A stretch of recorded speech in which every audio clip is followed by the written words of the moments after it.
Hello, good evening. I call to order the February 8th, 2022 City Council meeting again to order. Deputy City Clerk Kathy Buttigieg, will you please conduct the roll call? Mayor Ortega, Present. Vice Mayor Tammy Caputi, Here. Council Members Tom Durham, Here. Betty Janik, Here. Kathy Littlefield, Linda Milhaven, Here. Solange Whitehead, Here. City Manager Jim Thompson, Here. City Attorney Sherry Scott, Here. City Treasurer Sonia Andrews, Here. City Auditor Sharon Walker, Here. and the deputies present. Thank you very much.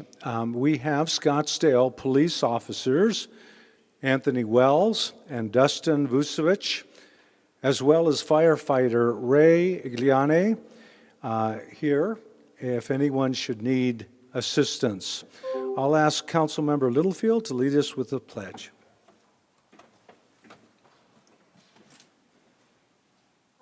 Allegiance to the flag of the United States of America and to the republic for which it stands, one nation under God, indivisible, with liberty and justice for all.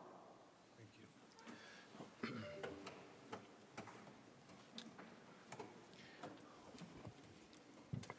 Well, yesterday was the first day of the Phoenix Open. There will be great golf, live entertainment, and activities all week. So be sure to get there and check it out before the final day, which is Sunday, February 13th. The highlight is on Scottsdale and the Phoenix Open, and then right afterwards, of course, Super Bowl Sunday. Next week, making your plans. Plan ahead. February 17th is the beginning of the Scottsdale Arabian Horse Show, beginning at Westworld. The show goes until Sunday, February 27th. It's packed with equestrian competitions and events known worldwide. Take the family out for one of their behind-the-scene tours or attend one of their demonstrations. Our very own Scottsdale Police Horse Patrol is also in the vicinity, so we hope you will meet and greet them on Sunday, February 20th. Lastly, I am sad to say that the city of Scottsdale lost a wonderful, long-time volunteer and former employee. Scott Harkness, also known as Scotty, will be remembered by all who knew him as a kind-hearted, hard-working man who was always ready to jump in and help. He was a wonderful guy, and we will miss him greatly. Last time I saw Scotty was at Club Czar, and I know he was at Hash Knife, and let's pause and have a moment of silence for Scotty.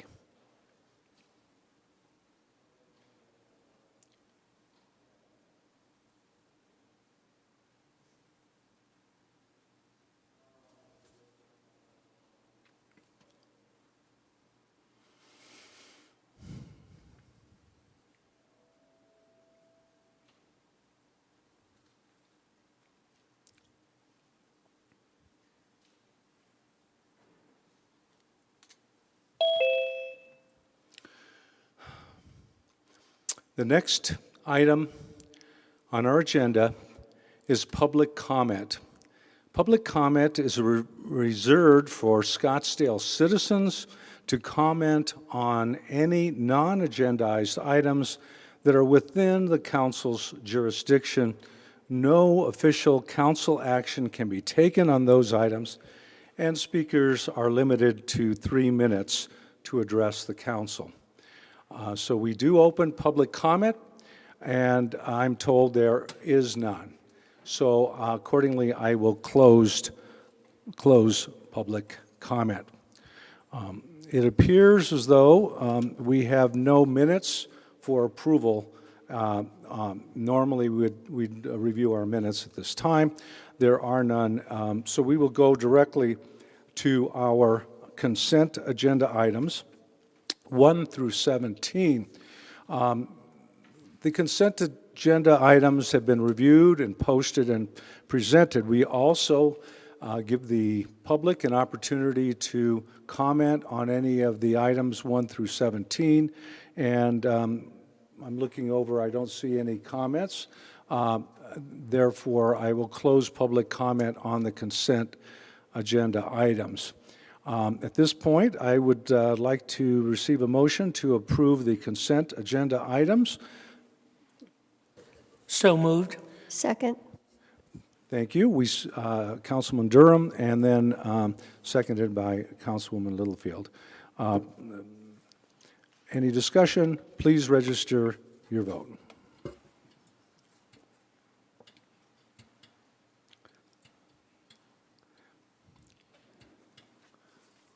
Okay, thank you. That was unanimous. Now we will move on to the regular agenda item, which is posted as Greenbelt 88, and it's a rezoning case. The presenter is Brian Clough, our principal planner. We have received numerous public comments, which again we will listen to after the presentation. So we have the staff presentation and then the applicant presentation. Come forward.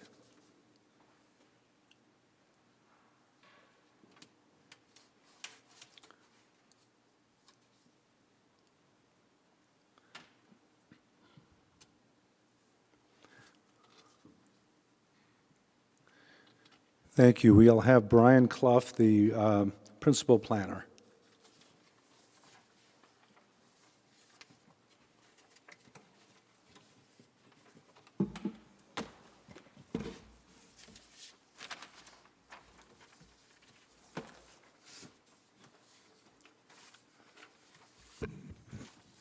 Good evening, Mayor Ortega, Vice Mayor, and council members. My name is Brian Clough. I'm a principal planner with the city's current planning department. I'll be giving an overview of the applicant's request regarding Greenbelt 88, case number 15ZN 2020. The specific request this evening from the applicant is for the council to adopt Ordinance 4522 related to a zoning district map amendment from the Planned Neighborhood Center Planned Community District to the Planned Unit Development District. This also includes a development plan with amended development standards related to building stepbacks, and it'd be for the development of a mixed-use center including 238 multifamily dwelling units and approximately 29,000 square feet of non-residential floor area. The PUD criteria of the zoning ordinance is applicable. I'll note that they are requesting one amended development standard, and then also there's a development plan included as well as a development agreement. The site that we're looking at this evening is at the southwest corner of Hayden Road and Osborne Road, highlighted in yellow here.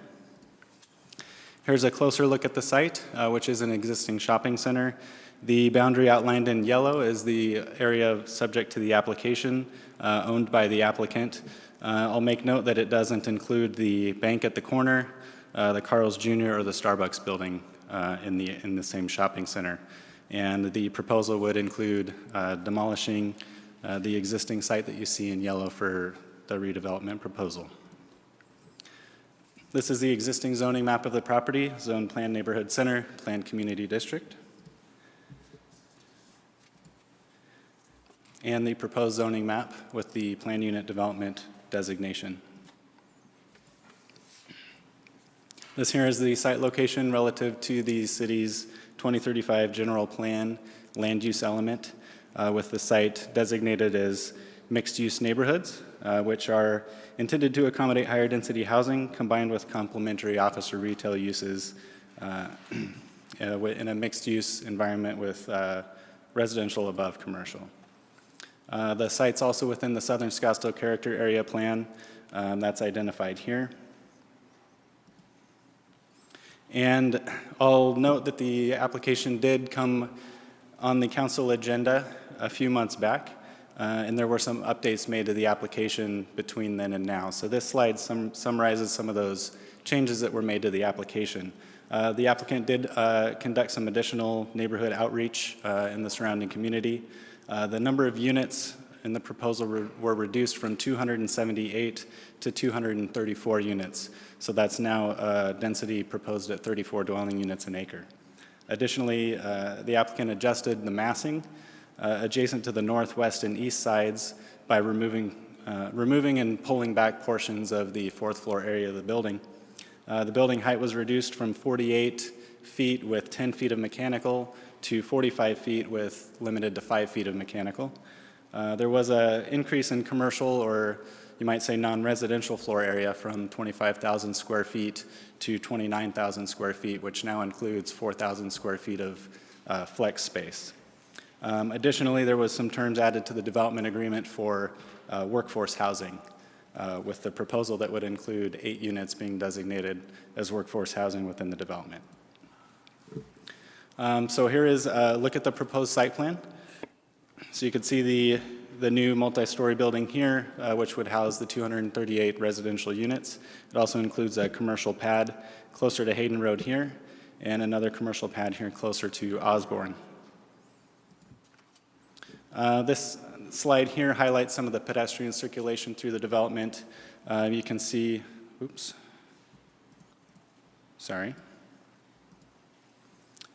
blue is internal pedestrian circulation. I'll make note the red that goes along the west side of the property is a pedestrian access route that's proposed to be a public access that will actually have a public access license easement over it to allow the public to move through the property there. And the area will include a open space plaza here, as well as enhanced landscaping along that western side of the site. This is the open space plan for the site, mainly highlighting here new open space areas that would be proposed as part of the development. Most of the existing open space and landscaping along Hayden Road will be remaining. So the areas that you see in green would be added open space over the property, and the yellow is private open space. And there is in total about 80,000 square feet of open space provided on the project. These are some renderings here that show some of the enhanced landscape areas. This on the left focusing along that public access way on the west side of the building. On the right here would be on the east side of the building along the retail storefronts. And then this is showing the public plaza area that's on the north side of the building. This here identifies the proposed building elevations. They are conceptual. It would be subject to future development review board approval, showing the heights of the building at 45 feet with the 5 feet additional for mechanical equipment. The one amended standard that the applicant's requesting as part of the application is having to do with the average setback requirement that is within the planned unit development district. The intent of this average setback requirement is to bring buildings closer to the street. In order to accommodate the redevelopment in the existing shopping center, the buildings needing to be further set back. So the request is amending the average setback to increase that distance to allow the building to be set back further away from Osborne and Hayden Roads. Really quick, a few key highlights of the development agreement. Some of the key terms there does include a zoning reversion if the construction is not commenced within 5.5 years from the effective date of the development agreement. Additionally, there would be limitations on the flex space that's identified within their plan, which is the 4,000 square feet that I mentioned earlier, that's limiting that space from being used as residential units. There's also some language limiting subletting of tenants within the development, and the applicant is agreeing to record a condominium plat over the development as well. Additionally, the workforce housing units are included within that development for those 8 units, and terms related to the public license agreement that I mentioned for that walkway along the west side of the property. A quick summary of the public outreach for the project does go back a couple years, just about, for the applicant-sponsored open houses that you see, the 4 dates there, as well as some additional outreach that they've done over the last couple of weeks. The city and applicant have sent multiple notices to properties in the area, as well as publishing our normal planning and zoning publishments and e-newsletters and social media. There have been, to this point, hundreds of public comments received, both in support and in opposition to the development. The other boards and commissions that did go before our Development Review Board, originally March 18th of 2021. It was continued with a vote of 6-0 with concerns identified related to density, open space, pedestrian connectivity, and landscaping, as well as traffic. It came back on May 6th with some updates to the application and was then approved by the Development Review Board with a vote of 4-0. Subsequently, it went before our Planning Commission originally on June 9th and was continued from the Planning Commission as well with some similar concerns related to density, height, and massing, traffic, and architectural quality. Additional changes were made to the application and presented to the Planning Commission again, and then on August 25th, 2021, it was recommended for approval by the Planning Commission with a vote of 4-3. Here again is just a summary of the request this evening, and that concludes staff's presentation. I'd be happy to answer any questions, and the applicant is also here with a presentation prepared. Thank you. Great. At this point, we will move forward with the applicant's presentation and then questions and public comment.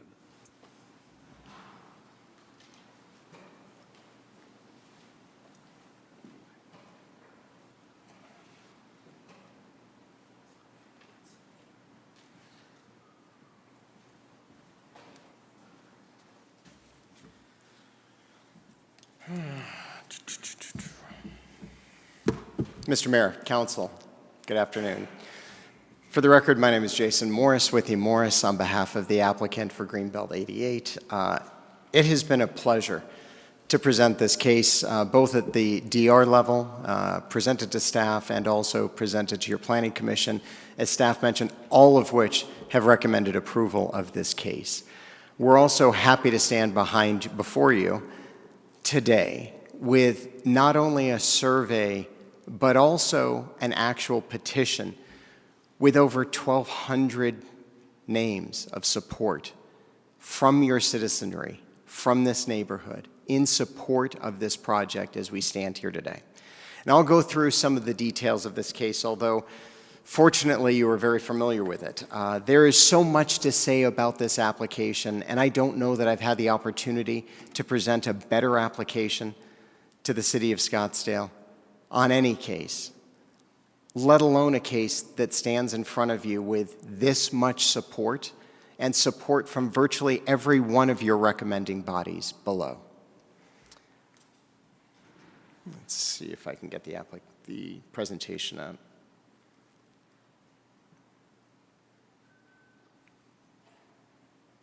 There we go. Thank you.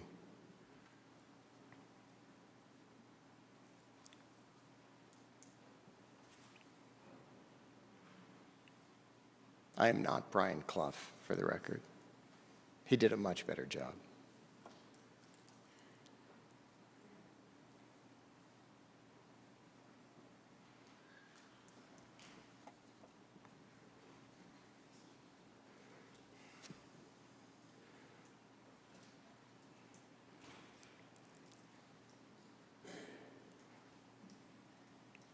Thank you and good evening.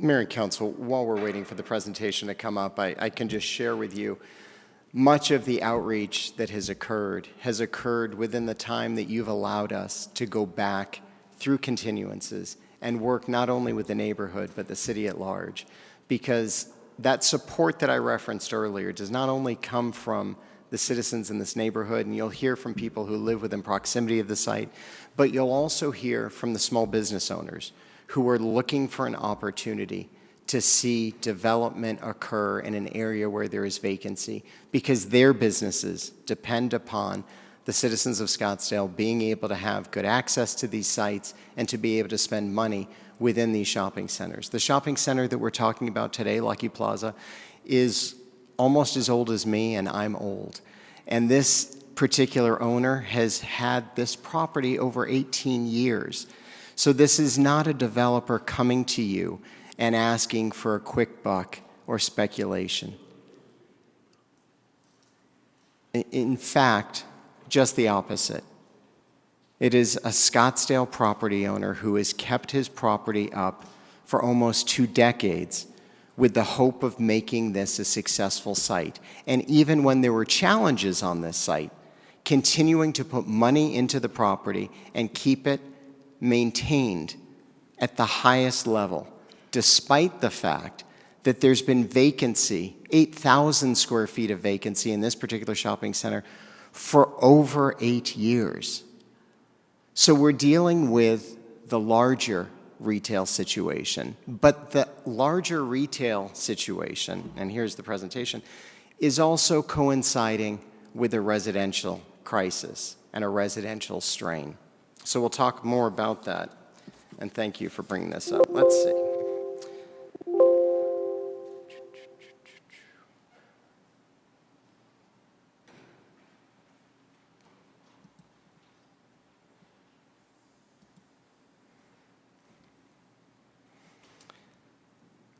Council members and mayor, again, thank you for your patience. I started to say what the impetus for this application is, and it is extremely important for me to be able to convey what drives this applicant. I discussed this is not a developer coming to Scottsdale, seeing if they can make a quick buck, seeing if they can change the zoning in order to take a piece that was in escrow and turn it into something else. Instead, it's a property owner who has struggled for 18 years to make a property successful and has done so largely over those years with national tenants.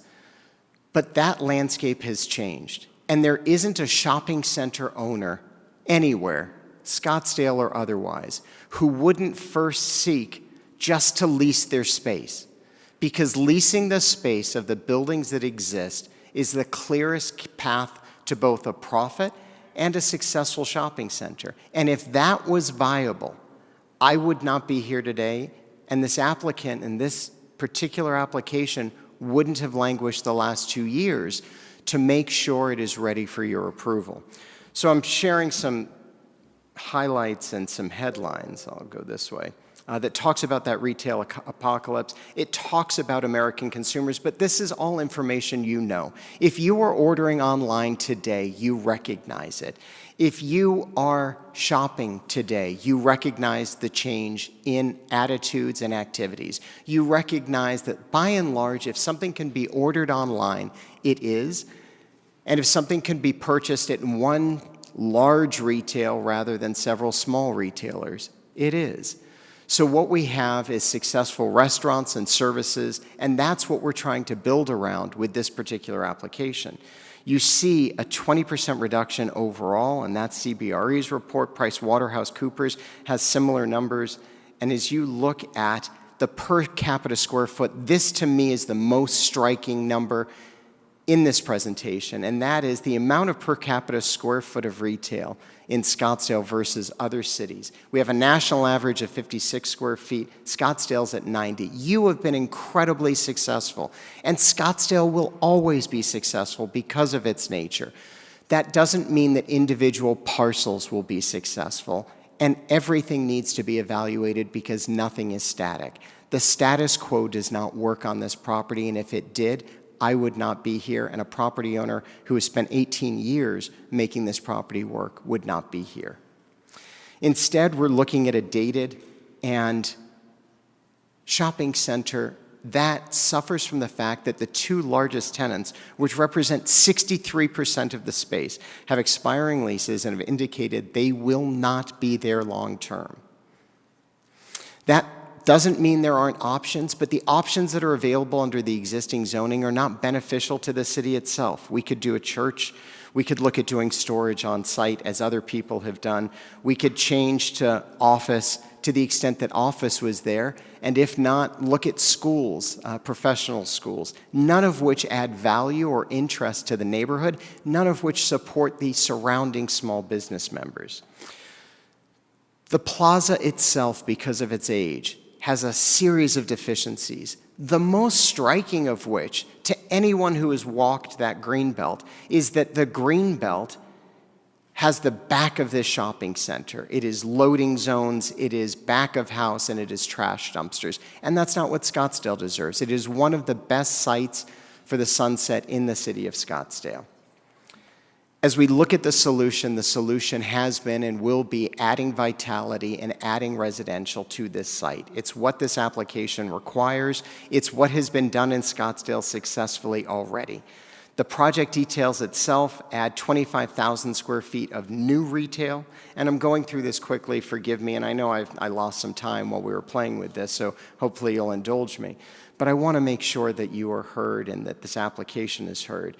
The idea was to add additional retail as well as units to support that retail in an open space and promenade setting.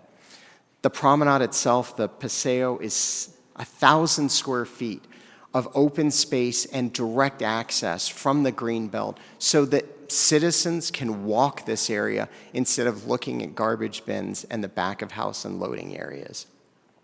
It would be replete with public art, landscaping, and hardscaping. It's designed as a resting place and a gathering spot that does not exist now, especially in this portion of Scottsdale.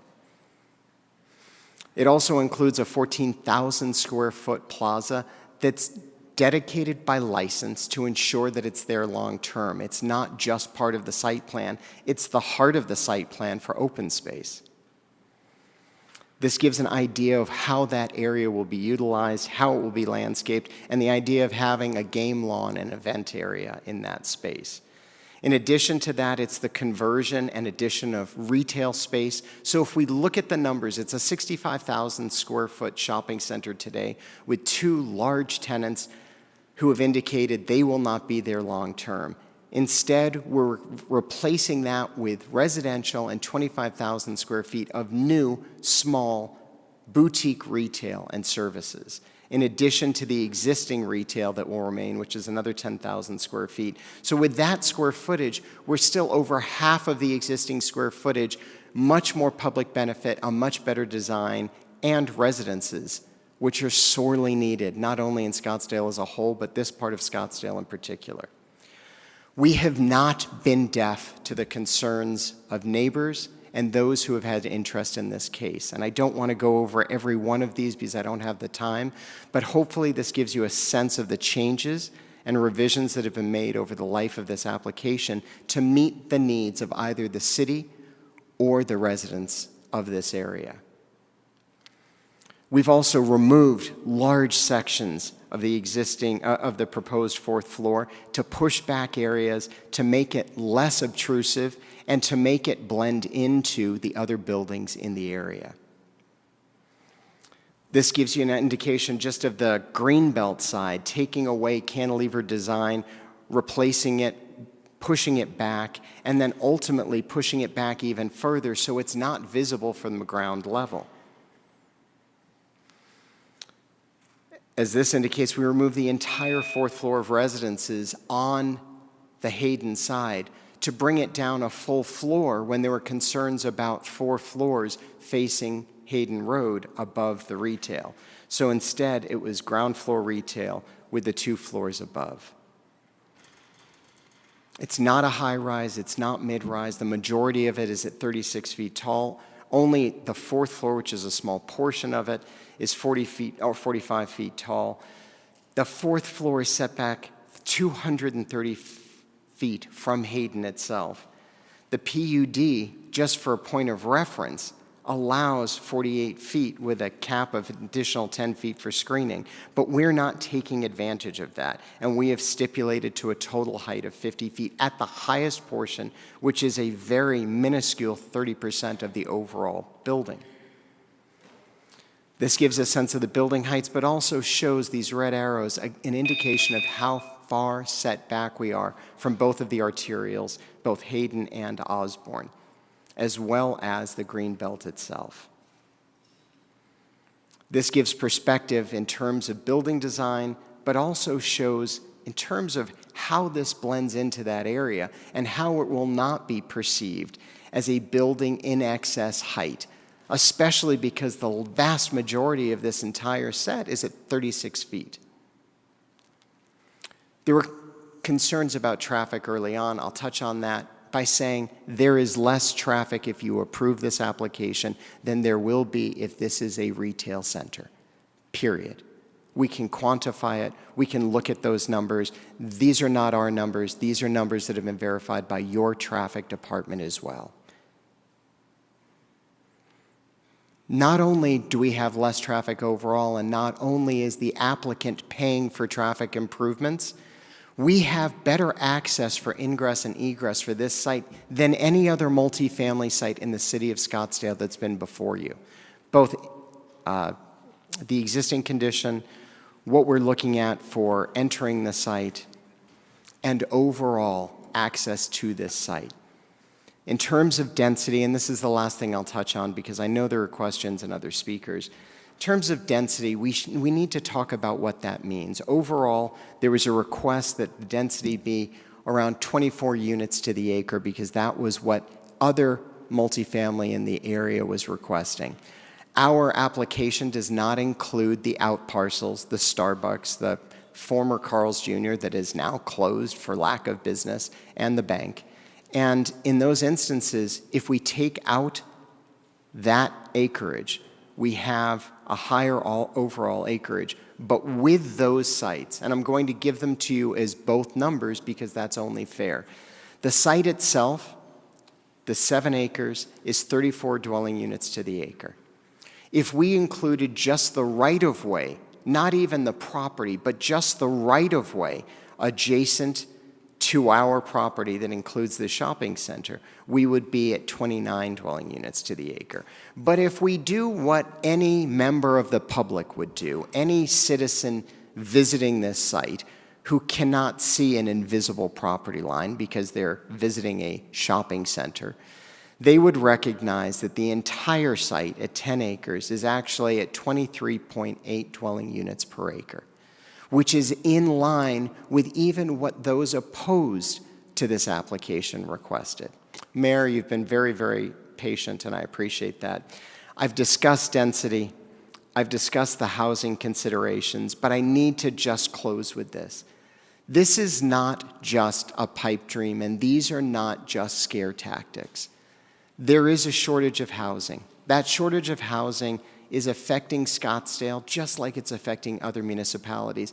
But Scottsdale, because of its scarcity, because of the special nature of Scottsdale, frankly, because of the demands of Scottsdale residents and the city council and what you want to see, there is less housing opportunity, and there are less housing opportunities moving forward. This addresses the scarcity, and the scarcity will have a huge impact on the actual price of housing. Most importantly, this is in accordance with your plans. This isn't in accordance with a plan we're changing. We're not looking at changing your general plan. We're looking at designing with Scottsdale's general plan that, as you know, with your leadership, was just reaffirmed by the citizens of Scottsdale. This is a mixed-use parcel. We are doing mixed use within that parcel. And we're fortunate to have support, frankly, from the folks who are since retired, but I saw a letter to the council talking about when they wrote the mixed use provision within the code, this is precisely the type of development that was considered.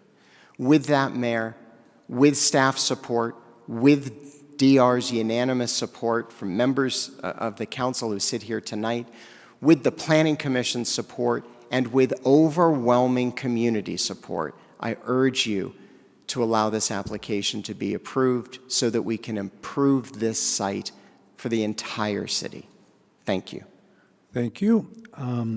So We will now move on to public comment, and we are certainly permitting remote call-in. So I will ask staff, I believe there are 8 public comment remote requests. Certainly, they each have 3 minutes, and if the subject's covered, why hopefully people can be brief. Then we have 8 in person. So proceed with queuing them in. Thank you.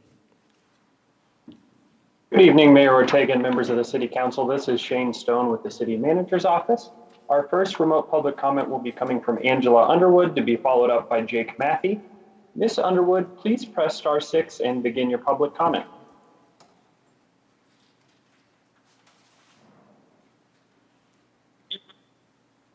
Hi, can you hear me? Yes, we can. Okay, great. My name is Angie Underwood, and I work as a nurse at the hospital here in Scottsdale. And I just wanted to again verbalize my support for this project. Due to housing shortages, it has been a challenge for young professionals to find safe and desirable places to live.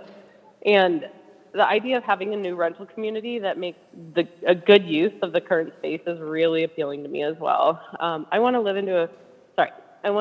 and work in a community where I can take advantage of neighboring business offerings. I continue to support this project. The improvements made through the past months make me even more excited to see this development. Thank you for your time. Thank you, Ms. Underwood. Our next public comment will be coming from Jake Mathey, to be followed up by Travis Junion. Mr. Mathey, please press *6 and begin your public comment. Hi, can you hear me? Yes, we can. Fantastic.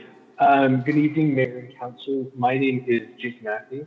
I am a returned missionary and soon-to-be graduate of Arizona State University, and I am just recently married. I wanted to reiterate my comments I made at the Planning and Zoning hearing.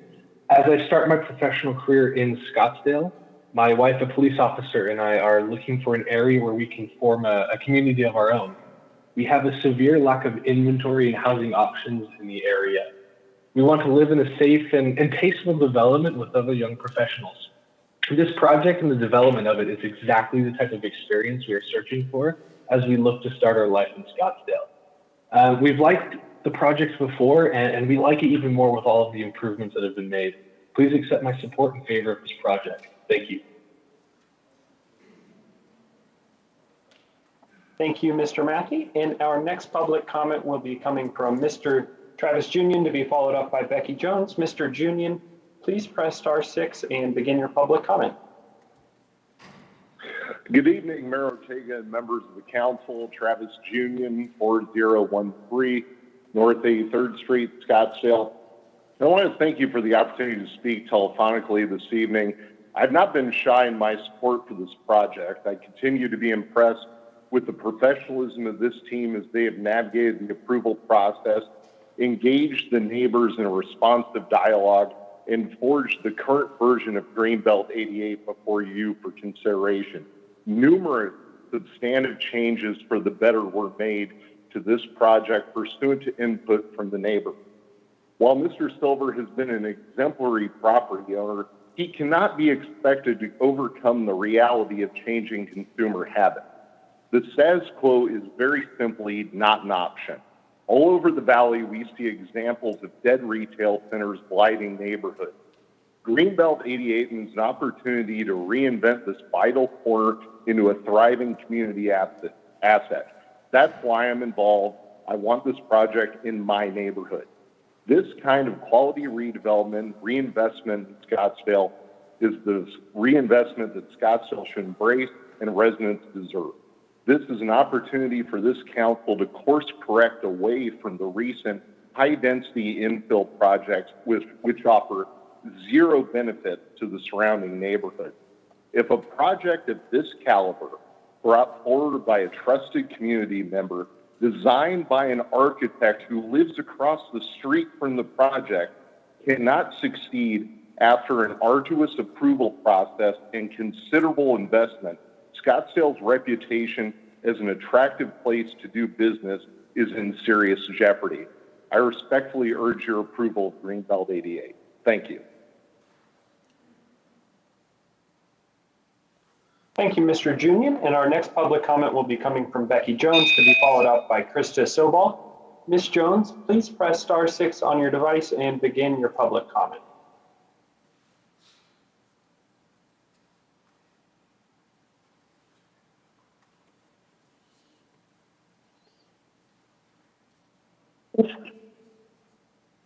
Hi, can you hear me? Yes, we can. Okay. Hi, my name is Becky Jones. I'm at 3200 North Hayden Road in Scottsdale. And I just wanted to also express my support for this project. I think it's really exciting, modern, and also visually appealing. I like that it will take over the strip mall that has been pretty much in decline for quite a while. And I've seen on some of the opposition petitions that they don't want like apartment people or those kind of people living in the area. And I just wanted to point out, you know, I've lived in an apartment for years when I was a single mom, and just because I wasn't able to come up with a down payment for something else, and I think all of us adults really have probably lived in an apartment at some time in our life. So just taking that stance of no more apartments in Scottsdale is kind of backwards and can be bad for business. And this development is really exactly what we need to bring just some new life into the building area. And I urge you to support this project. Thank you. Thank you, Ms. Jones. And our next public comment will be coming from Krista Sobal to be followed up by Michael Norton. Ms. Sobal, please press *6 on your device and begin your public comment.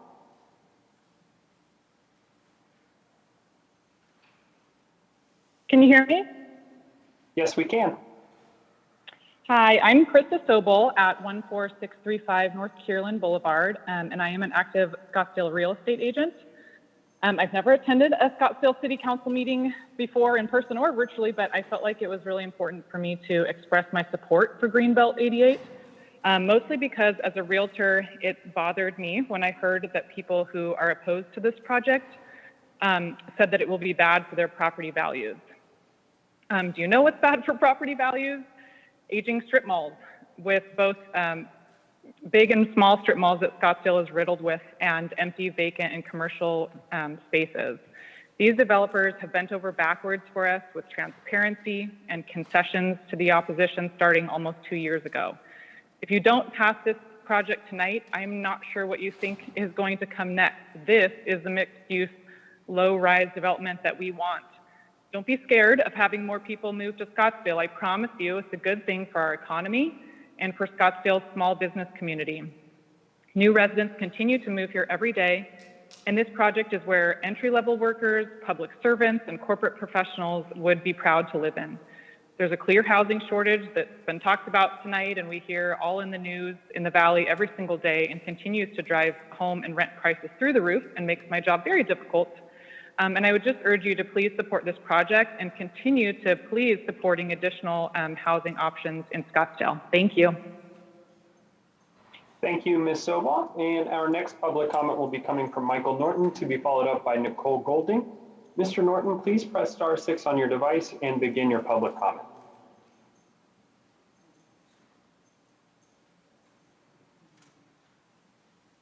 Good evening. My name is Michael Norton.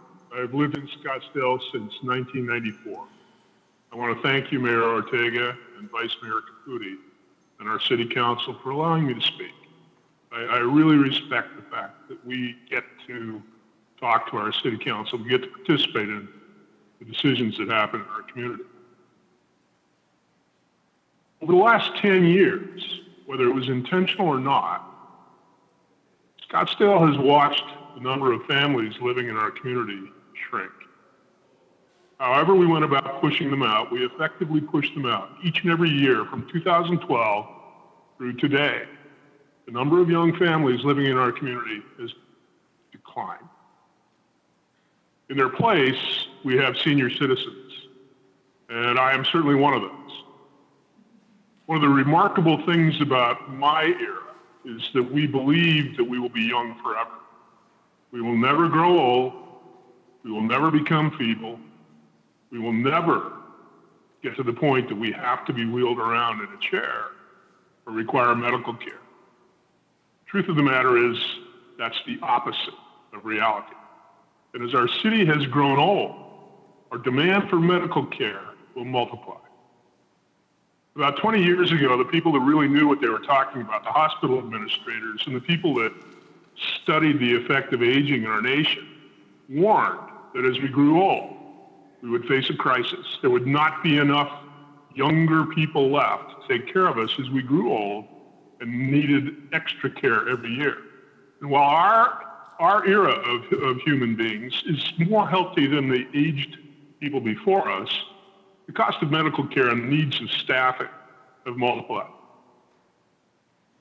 Over the next 5 years, if you were to approve 5,000 to 8,000 residences per year in a region near our hospitals, it might be enough to provide for the workers that need to move to our community to care for us as we grow old. Many of you are going to laugh about this, but with the exception of Vice Mayor Caputi, every single one of us who are thinking about this right now are part of what will become that demand. I urge you to support and approve any housing development near our hospitals so that we can move the critical healthcare workers necessary to support our community, the community that we created, however we did it. We need healthcare workers and we need them to have a place to live. We need to get over the notion that having them move somewhere near us to provide services to us could conceivably be a bad thing for our community. Approve this project. We need to get over the notion that somehow a building that's higher than 2 stories is a bad thing. It's not. It's time for... Thank you. Thank you, Mr. Norton. Our next public comment will be coming from Nicole Golding, to be followed up by Rebecca Mills. Ms. Golding, please press *6 on your device and begin your public comment. Hi. Hi, can you hear me? Yes, we can. Hi, my name is Nicole, and I live at 2635 North Hayden Road.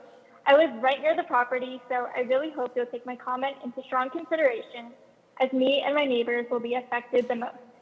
Since the start, I have fully supported the rezone of Greenbelt 88. The development team has been really compliant with listening to the neighborhood, communicating with the neighborhood, and making changes to the development. I've seen so many updates that they've put out that you guys have on your city website. I fully support the project, the current density, the proposed height. I really don't think it's tall at all, as some of the opposition has been claiming. It's only 3 and 4 floors, which again, I don't think it's tall at all, and I really don't think it'll be blocking any views. I'm looking forward to the public area to go enjoy the sunset, and I honestly think that Greenbelt 88 is the change that Scottsdale needs. I really urge the city council members to listen to the Scottsdale community in that the majority of us supports and wants Greenbelt 88. I am more than confident that it'll be a great benefit to Arizona and it should get approved. Thank you. Thank you, Ms. Golding. Our next public comment will be coming from Rebecca Mills. Ms. Mills, please press *6 on your device and begin your public comment. Hello? Hello? Yes, Ms. Mills, we can hear you. Okay. Hi, my name is Rebecca Mills, and I lived in Scottsdale all my life. I currently live at 3015 North Hayden Road, down the street of where the development will take place. And I am 100% in support of this project, and I urge all city council members tonight and the mayor to approve of Greenbelt 88. I believe that Greenbelt 88 is exactly what's needed to help bring a positive change to Scottsdale. From what I've seen and from the research I've done, the developer has made so many changes based off of what the community has said, and the developer has been acting in good faith throughout the entire process. The developer really has been listening to the community, and it's time for the city council and mayor to fully support Greenbelt 88. I think the number of apartments, the height, and the proposed public plans are absolutely perfect for the area. I fully support Greenbelt 88, and I know many Scottsdale friends and family who support it too. I strongly urge all the members of the city council tonight to vote in the best interest of Scottsdale and to approve the Greenbelt 88 rezone. Thank you. I believe that concludes the remote input from the public. We will now turn to in-person, and we have 8 in person, beginning with Thomas Mayer and then Don Henninger.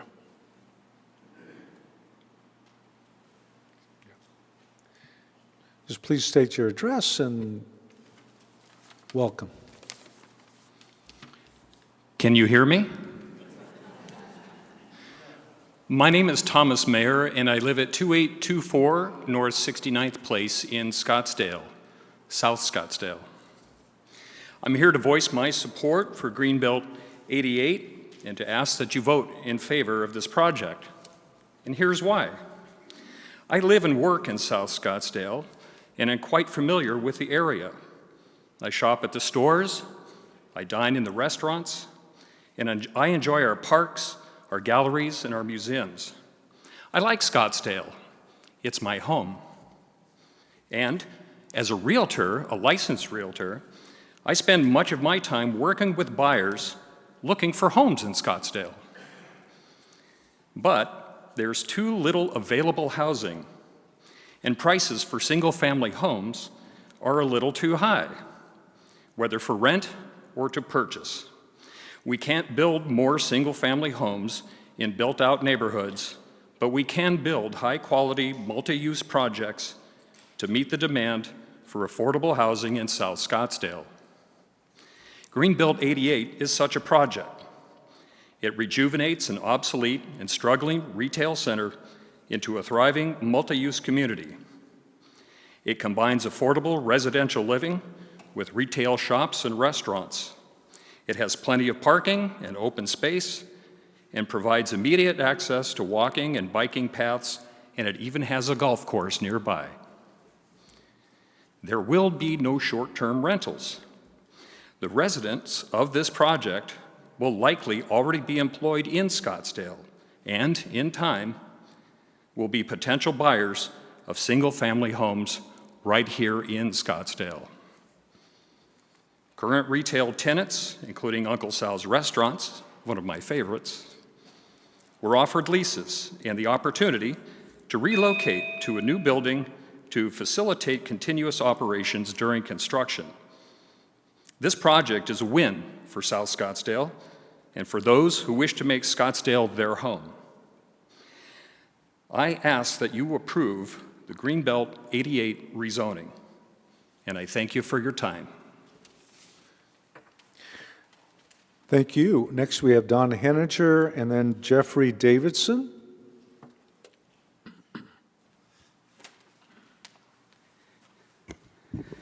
Mayor Ortega, Vice Mayor Caputi, members of council, thanks for your time tonight. My name is Don Henninger, 8202 East Del Camino Drive in Scottsdale, also with Scott, the Scottsdale Coalition of Today and Tomorrow. And I'm here in support of Greenbelt 88. The timing on this project is of interest. One, it's been winding through the city process for a couple years now, and it's had many revisions along the way to make it more amenable to neighbors in that area. I have now heard at least 5 city council members speak in positive terms about what the developers have done to the project based on community feedback. And as we've heard now, they've done quite a lot. But the timing is of interest for another reason, too. It's now well known that Scottsdale, as well as other cities in the valley, is in the midst of an affordable housing crisis. We've known that about Scottsdale for a long time. The fact that 80% of those who work in our city come from somewhere else, mostly because they can't afford to live here, is well documented. The result is that many critical jobs are going unfilled. Most of the resorts here have dozens of openings that they can't fill. Restaurants are short-staffed too. Patrons are often frustrated when they wait in long lines for tables at restaurants that are half full, not realizing that the owners simply don't have enough staff for full service. Healthcare providers face similar challenges, and we're hearing the same thing from police and fire officials too. And now it's becoming a statewide concern, and it's attracting the attention of the state legislature. The legislature is now considering ways that will allow the state to override city zoning requirements with less stringent ones. There's a bill in the House right now that would create a by-right zoning process for apartment and single-family home developments. Much of the land that would be affected currently can be rezoned only by cities. The bill allows for higher density housing than most metro Phoenix cities are currently approving now. It would also require faster decisions on zoning changes. Cities surely don't want this to happen. Industry groups, on the other hand, are lobbying hard to support it. This will not be a pretty picture. Back to Greenbelt 88. What we have here today is a known entity, a quality project with lots of concessions that would turn a dilapidated retail center into an attractive neighborhood attraction. It would be a shame to see a quality project that's being well received by the immediate neighbors in the area fail, in part because of pressures from those who live nowhere near it. And if it doesn't pass, who knows what we might encounter next if the state suddenly decides to override zoning laws that currently guide your decisions. This project is worthy of approval, and I respectfully hope that you will view it favorably when it comes time for a vote. Thank you.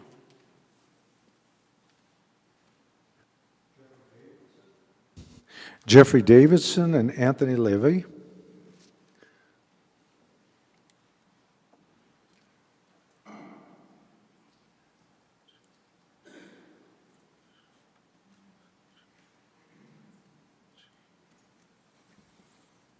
Good afternoon. My name is Jeffrey Davidson. I live in Scottsdale at 14145 North 92nd Street. I work at the waterfront and I jog on the Greenbelt when the weather's nice, and I am fully in support of this project. I'm a lifelong renter, especially with housing prices being the way they are right now, and that's what I'm going to be doing in the foreseeable future, and I would be thrilled to live in a complex like this with the Greenbelt as my backyard. It's been said that big box stores are struggling, and this would bring more people and more businesses to Scottsdale, and I look forward to jogging by it in the near future and your support. Thank you. Thank you, Anthony Levy and Jan Vucic.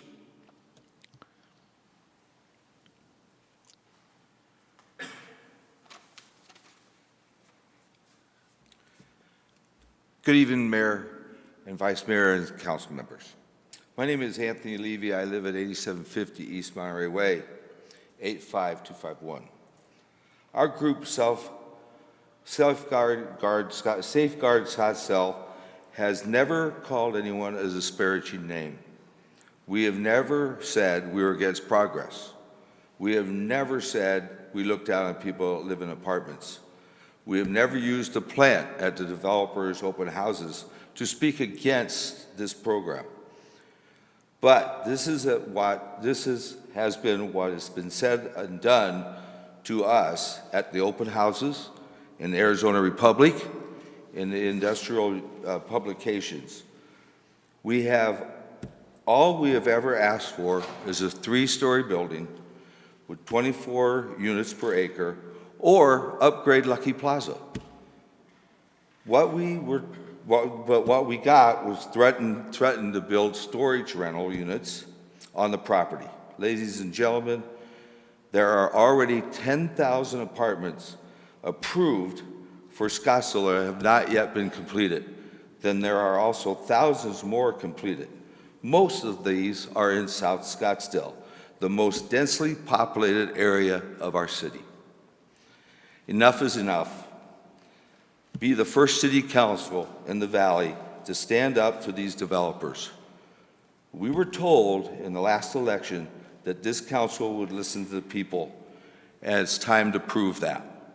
Vote no on the Greenbelt 88. Thank you. Thank you. Next we have Jan V. and Margie Creedon.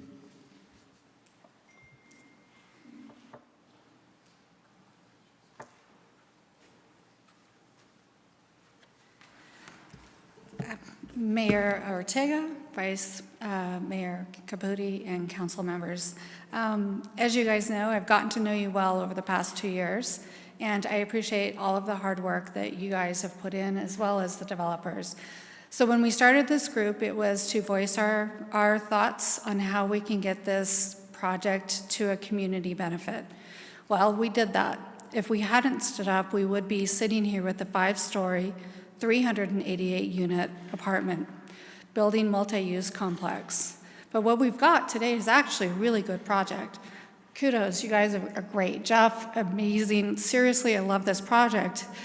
But it's not an overall community benefit. You've reduced the density. It's still a 4-story building, the mass dense. The dwelling units are still above the 20 to 24 units which are in our area. Now, it does coincide with what's happening on Scottsdale Road. This would be the first 4-story building on the Greenbelt. To me, that is not a precedence that we want to set. I've sent you numerous letters, as well as other people here, talking about the community overall benefit, talking about the infrastructure, the strain that we feel in our area. The census was completed in 2021, and based off of that census, the average density for population per mile in Scottsdale is 1,400 people per square mile. In our zip code 85251, it is over 5,000 people per mile. That's a tremendous amount of infrastructure strain. We are feeling it. The pressure, the traffic, and the community is feeling the lack of resources, the shortage of all of our grocery store shelves, the lack of quick retail that we can get to. Now, retail is changing, I give you that. Big box stores are probably going away, that is true. But the need to have an instant gratification and walk into a store and get what you need right away is what we need. If this was a successful property that was managed with a property manager that returned calls and actively got in tenants at this place, then we would probably see very successful retail. The shop at Thomas and Hayden is very successful and is keeping up. All we're asking is make this more of a community benefit than a benefit for the residents who are opting to live there. As a group, we have worked hard to keep our voices here for 2 years. Not my job, not my day job. We are still here. We are still asking you to support us and vote no on the PUD. We don't want it to come back with more apartments than what they're coming to you with today. That has happened at 1000 North Scottsdale Road. Please vote no for the PUD. Next, Margie Creedon, and then Alex McLaren.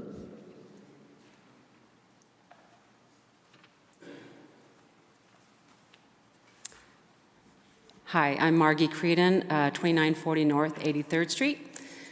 Came from the Phoenix Open today. Didn't phone it in.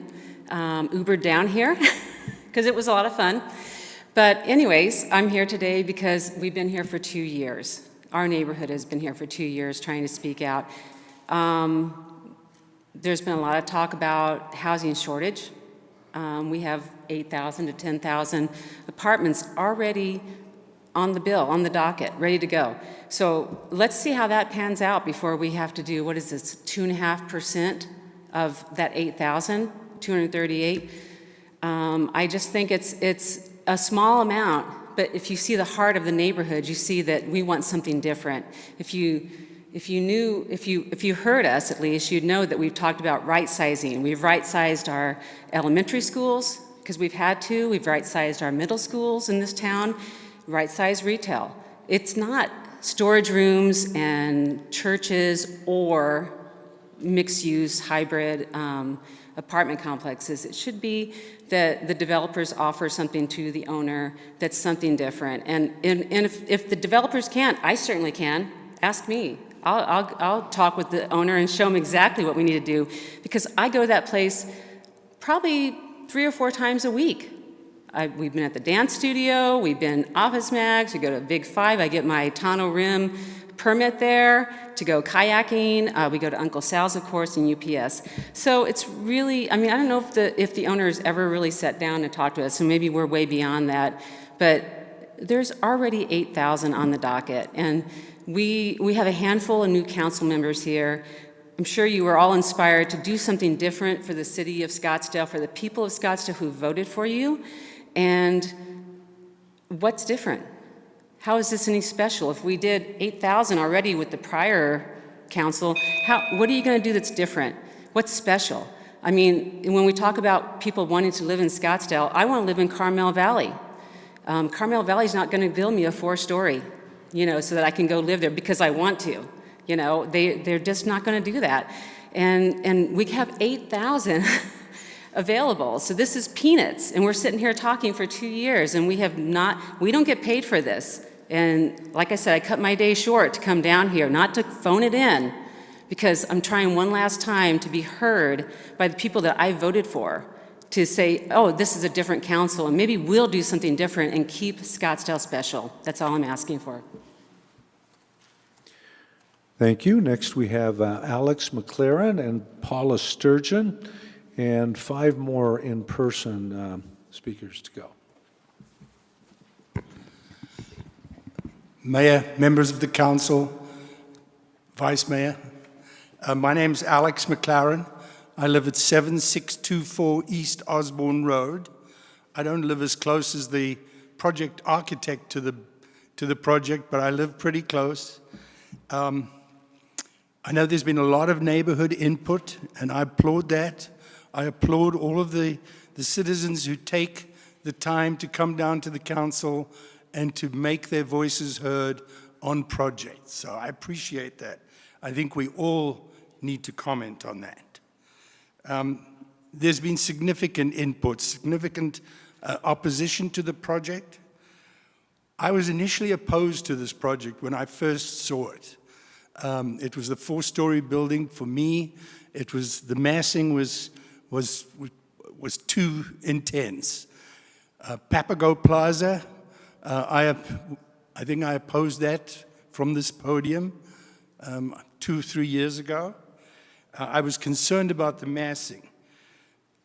In November last year, I heard that there might be some changes to the project, and I met with George Pasquale, showed me what the changes were going to be, how the buildings have been pulled back when you saw those exhibits that were presented. Also, the height has been lowered. So I think the pulling back of the buildings and the pushing the height down has ameliorated the problem, the massing problem. The development plan, I think you saw that. The existing buildings turn their back on the Indian Bend Wash. They don't face the wash. The new buildings will face the Indian Bend Wash. And the plaza area and the patio, the walkway around the building, I think is going to be a great enhancement. The development agreement was talked about. 5.5, if the zoning expires after 5.5 years, they've committed to commercial, 25,000. There's the flex office space, and there's also the workforce housing.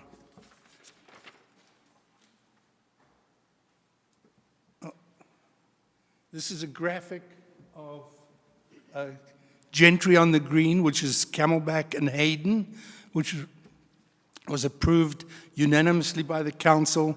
It's a 4-story building with over 1,000 units. I think that the density on that is 48 dwelling units per acre. The economic impact that this project will have in the city, the development review, the sewer impact fees, the water impact fees, the sales tax revenue from the properties will be significant. Also, it will go on the city's tax rolls. There will be property taxes which are collected over the years. If you don't approve this project, I think it's going to give a signal that the city is not prepared to approve high-quality development, which I think this is. I would urge you to approve this project. Thank you. Thank you, Ms. Paula Sturgeon, and then Craig Citizen.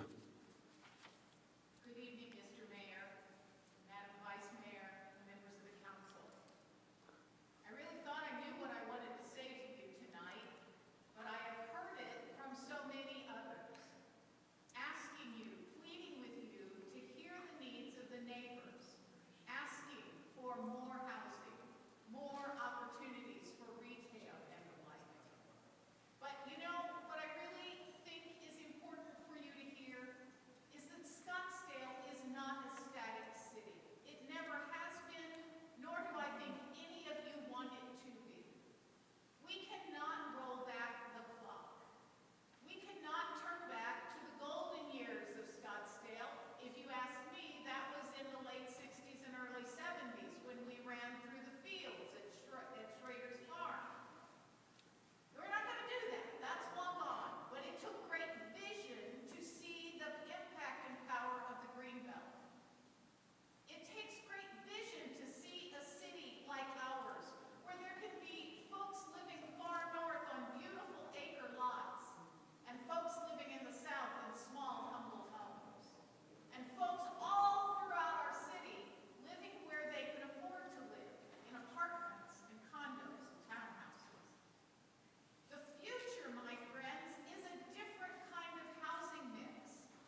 Thank you. Next, we have Craig Citizen and Sarah Andrews, followed by Jason Alexandra.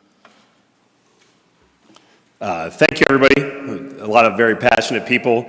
Thank you, Mayor, Vice Mayor, and council people. My real name is Craig Citizen. It's my last name. It's not just an alias, as my parking tickets probably show.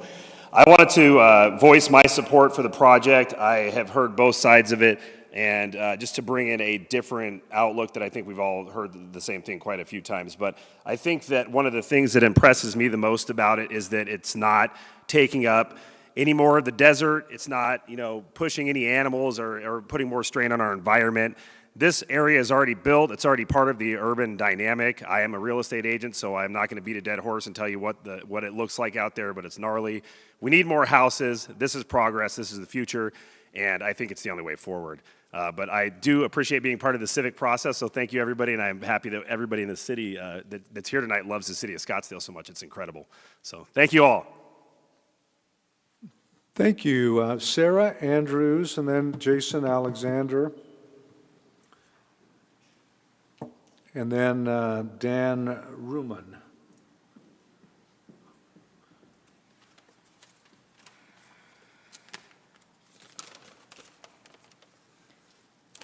Good evening, Mayor Ortega, Vice Mayor Caputi. As an Arizona native resident, one that lives and works here in Scottsdale, I frequent the shopping center for regular business. I use the credit union. No, that's old school, but I do. I also enjoy walking the canals, going to neighborhood areas that have walking paths to take my dog along the greenbelt, sitting in the grass, enjoying our great weather here. As a millennial, professional, homeowner, and neighbor, I'm ecstatic to see the redevelopment of this plaza.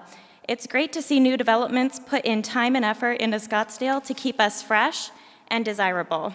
As shown time and again, the updating of development in the area has helped our home values more in comparison to other cities in the Phoenix area.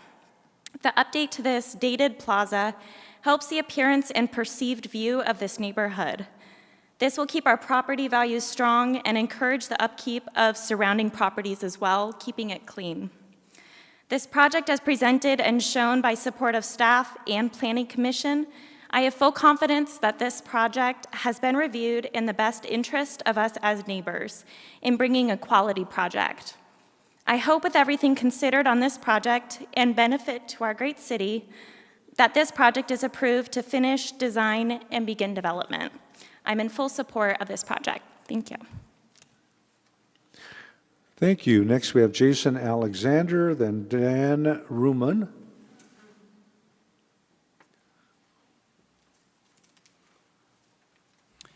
Hi, Jason Alexander, 9976 East Jasmine Drive. Each of you ran on a promise of quality growth. Not pro-growth, not anti-growth, but quality growth. This project before you today is a totally different project than what it was 2 years ago. It has 50% less units, nearly 50% more retail, a list as long as my arm of improvements that were driven by resident feedback. This project shows that the process works. The collaboration and yes, the pushback from the neighborhood has been excellent in creating a better project. I don't know if they showed it yet. I was standing up there, but I certainly hope at some point we see a before and after of what this project looked like versus where it is today. Because before it was a big, ugly box, and none of us would want that anywhere in Scottsdale. That is not what it is today. Jeff Brandt has done a phenomenal job of opening this up and making it a project the city can be proud of. The people were heard. Yes, there have been lots of letters for and lots of letters against over the course of 2 years. I think to be fair and honest to the feedback you've received, you should qualify the feedback as to how it reflects the current project. And I think if you did that, you would find that most of those objections have been met. I've been monitoring the social media on this project. And Facebook, for the last 3 months at least on this, has been virtually quiet. Nextdoor, which we all know can be a very robust and sporting environment, has also been virtually quiet on this subject. At the outreach meeting about 2 weeks ago, which you were all at, I think there were maybe 2 questions in opposition to this project. There were a number, I'd say far more people in support.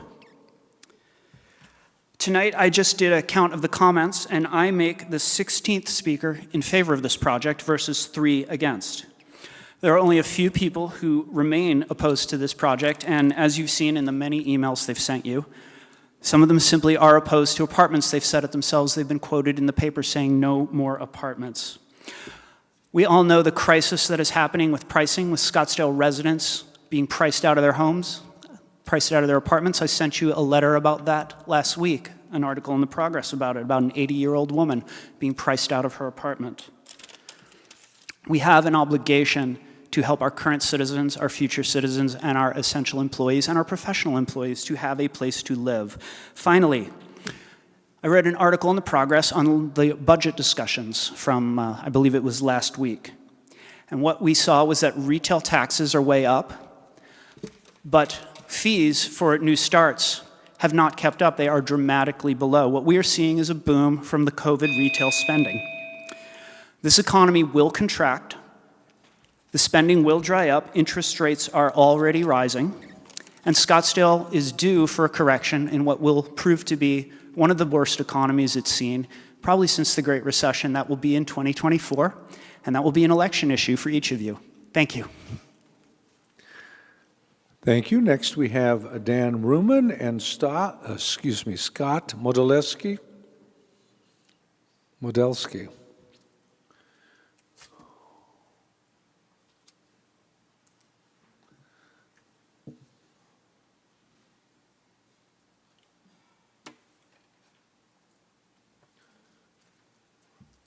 Hi, I'm a 55-year-old long resident living on that street on Osborne and 84th Place, and I would just like to express that I'm not anti-development. I just want to say that there's no reason to increase density of development in the neighborhood where they're not going to be able to handle 500 plus cars coming in and out of that development, where they're going to be pulling it out. And the gentleman that started this thing said that these are the access points.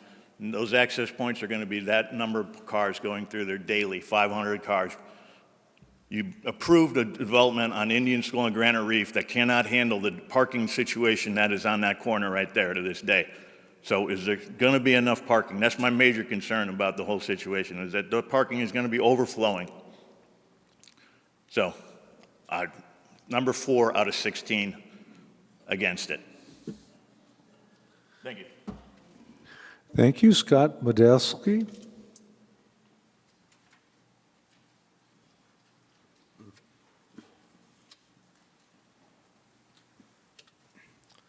Scott Modelski, 4720 North Miller Road in Scottsdale. I'm here to mention my support of the project, and really my comments are going to echo what many of the other supporters have said. Number one, we all know the retail landscape's changing. This site is obsolete, and it's going to continue to become more obsolete. And I think, when you look at the environment, 100,000 people are moving to the valley every year. We need housing for them. Like the other woman just mentioned, home prices have doubled in Scottsdale. That's great for existing owners, but it's not great for people who are trying to buy a home. And I think we need to support the growth. We're a pro-growth city, a pro-growth state, pro-business. That's why people are moving here, and that's why I think we should be supportive of the project. I think the density is sufficient for the streets and what's already built. I think there's enough access, there's enough room for the additional residents. And truthfully, I think you've got to look at the alternative. And if you don't let a development like this take place, I think this site continues to become more obsolete, and it's going to be something that's going to be a hindrance to the neighborhood and not a benefit like this project could be. And that's why I'm supportive.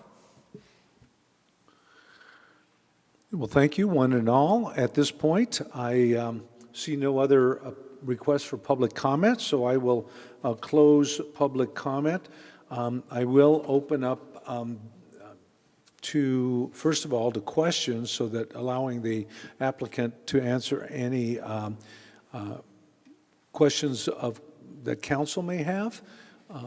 And that could go for either a question to staff or a question to the applicant.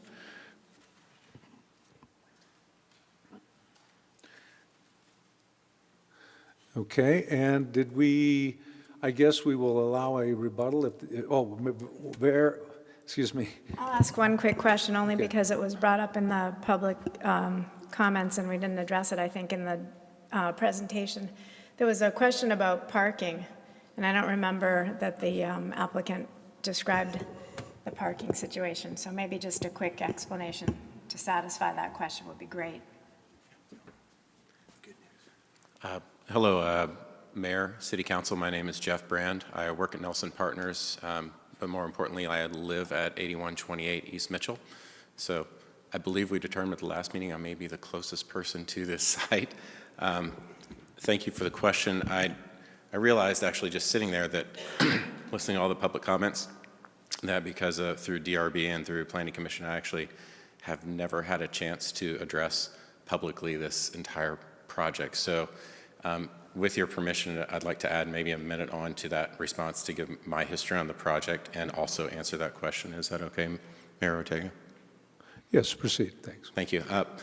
As I said before, my name is Jeff Brand. I approached this project because I was a concerned neighbor, like the group of neighbors that are here. I live right up the street. I'd seen the plans for it, and I didn't care for what was being developed in the neighborhood. I came onto the project and was really hoping for, coming off of working on the Papago Plaza project, which was a lot of intense community feedback and a negative experience that turned positive. I was hoping for a really grassroots project to be able to participate on a very fundamental level with what was being developed literally in my backyard.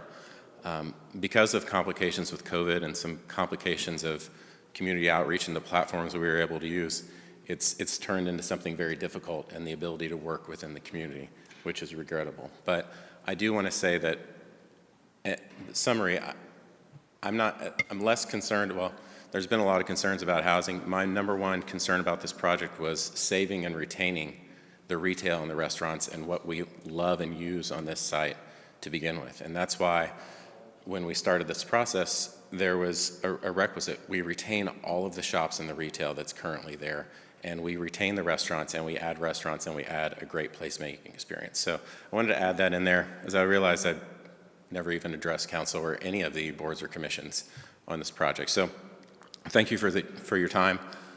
In response to the parking, the project is overparked per all of the new city standards. So there is zero concern about parking leaking out or the project being underparked. During the process of this project, the parking standards for multifamily were upgraded and the garage was expanded, and it accommodates fully 100% of the parking requirements for the project. Furthermore, the complications of the project that was referenced on Granite Reef and Indian School Road, which I drive by every single day, is primarily because all of the garages were translated into storage units on the ground level, and so there's no control over that project, and it is leaking out in the single-family neighborhoods. What's great about this project is there is zero adjacent single-family neighborhoods to this mixed-use multifamily portion, so there's no danger of any leakage of cars out into single-family neighborhoods. So, thank you.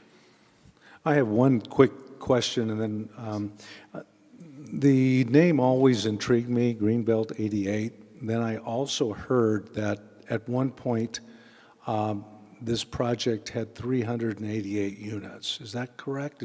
That is, I believe that the application that was filed a year before our application was filed, which is the site plan that I had looked at, had a unit count of 388 units. That's correct. That would be approximately 213 more than what we normally would consider a R5, which would be 24 units per acre. I thank you for clarifying that. I think if there's any other area that the applicant would like to cover based on some of the public testimony, we're not going to give you more time to complete your, whatever you feel is appropriate to answer any objections or questions. You've got 3 minutes. To the applicant. I appreciate that, Mayor and Council, and I really think that predominantly having Jeff, who is the project architect, have an opportunity to share with you his experience was vital to explaining what drove this project. But I will say, first and foremost, I want to echo something that Jan V mentioned that I think is absolutely true. This project is a better project today because of her involvement and because of the community involvement that followed as a result of where we started and where we are. It is a better project, and oftentimes that compromise, that work, creates a better project. I'll also point out, no project is ever perfect. And if we were working toward a perfect project, nothing would ever get built. What I will say is, and I shared this with you at the outset, there has been no better project in terms of checking every box. We stood here today, we listened to 5 times as many supporters as those opposed. And frankly, even those opposed were circumspect about what they said on the project. Next, I think it's worth talking about the fact that as we listen to some of the comments made, there was a comment made about right sizing and creating a right size project. We have striven to do that over these last 2 years because, frankly, it is more lucrative to have retail than to have a residential unit. And I started with that, and I'll end with that as well. The idea is to make this a successful mixed-use project and bring that retail and right-size it. And fortunately, we had the benefit of someone like Jeff Brand, who has done mixed use, who has worked on some of the premier Scottsdale retail experiences, and asked for his assistance to create that right sizing. And we've done that. We've done that by bringing in traffic consultants to ensure that we don't have those issues. We've addressed parking. We've addressed height. We've addressed density. We've addressed setback. We've addressed public amenities. We've addressed the improvements. We've addressed the surrounding business owners, the surrounding residential communities. And finally, we've got your community support behind this project. So thank you, and thank you for your time, and we're happy to answer any additional questions. At this point, I don't see any questions, but I have one for you because I think it's important. You put up a slide showing the density, and I think it started to reference adjoining properties, talking about off-site properties. In my opinion, that slide's pretty incriminating, okay? Because whenever you represent a project, you normally don't say, oh, well, if you added the adjacent property into it, our average is lower.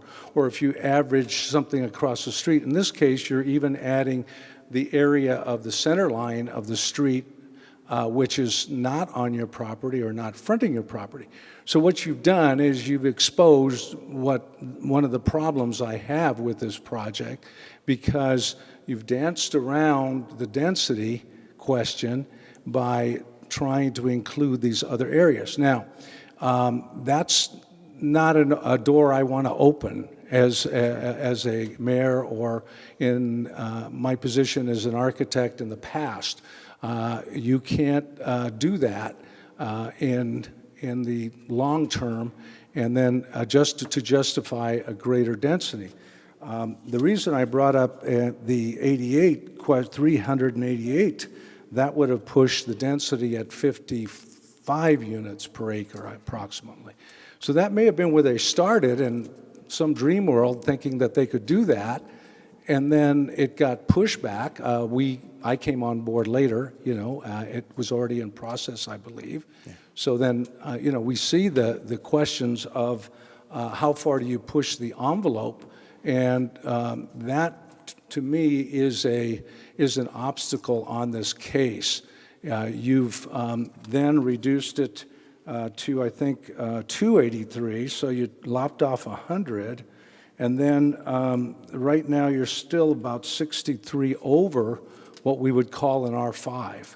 And that is also excessive from what we would say is normal. Now, I asked the staff to always show what the variance is so that it's clear for the public and we understand the difference pretty clearly, regardless of whether you want to add 1,000 parking spaces there and then say, well, we're going to allow more density. The density rule still remains pretty regular in the outside of the main growth areas.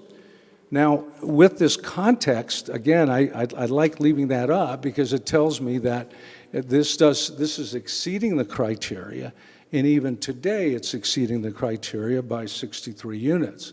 That's an excessive density. I like that you illustrated it for me to see. So the question becomes, is it appropriate for us to, or for me, to basically have about a 25% or almost 30%. You would have been allowed, I think, about 175 units to consider that, and why.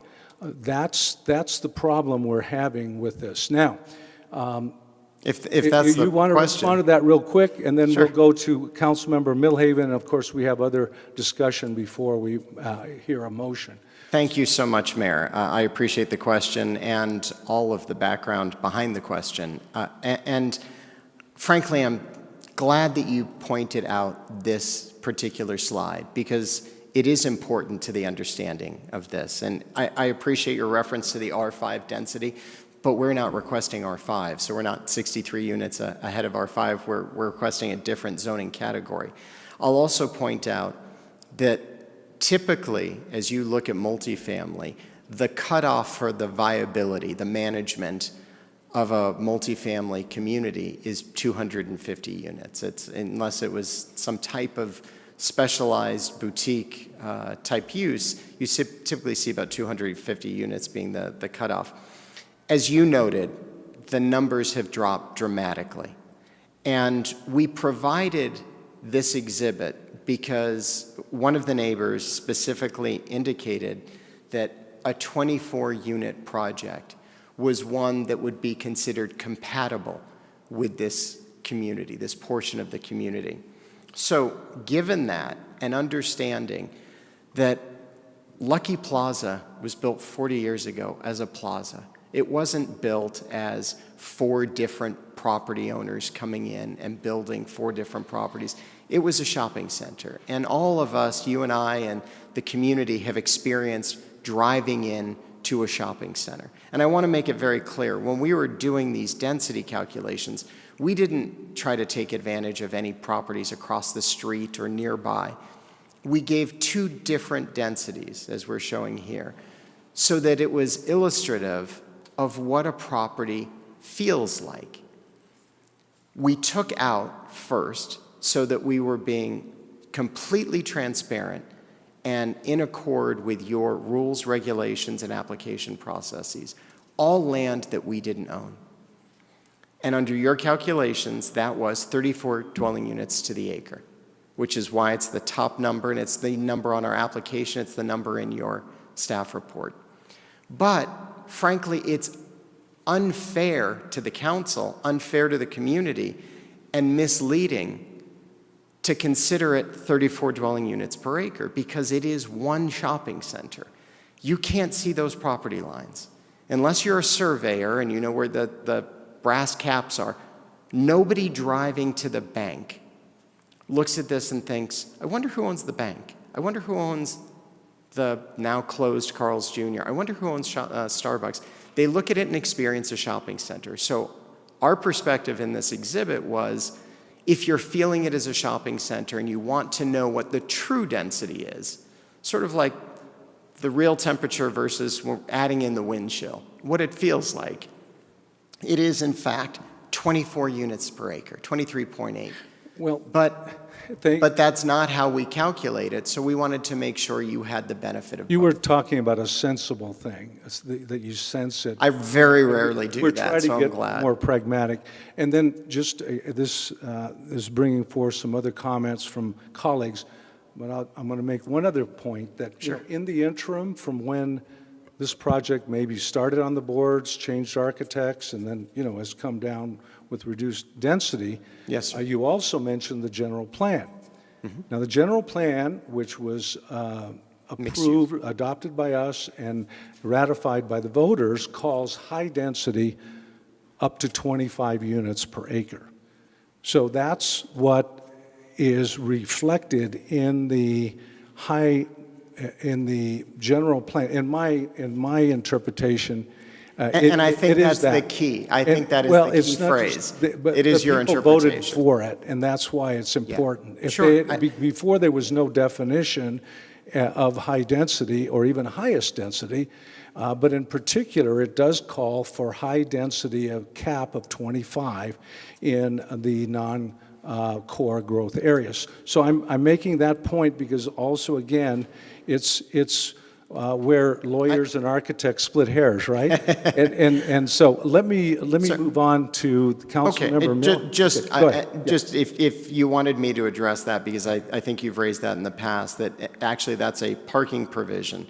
It's not a density cap. And in terms of the mixed use, this property with a mixed-use general plan designation actually fits squarely, as your staff report lays out, within the mixed-use confines of your general plan.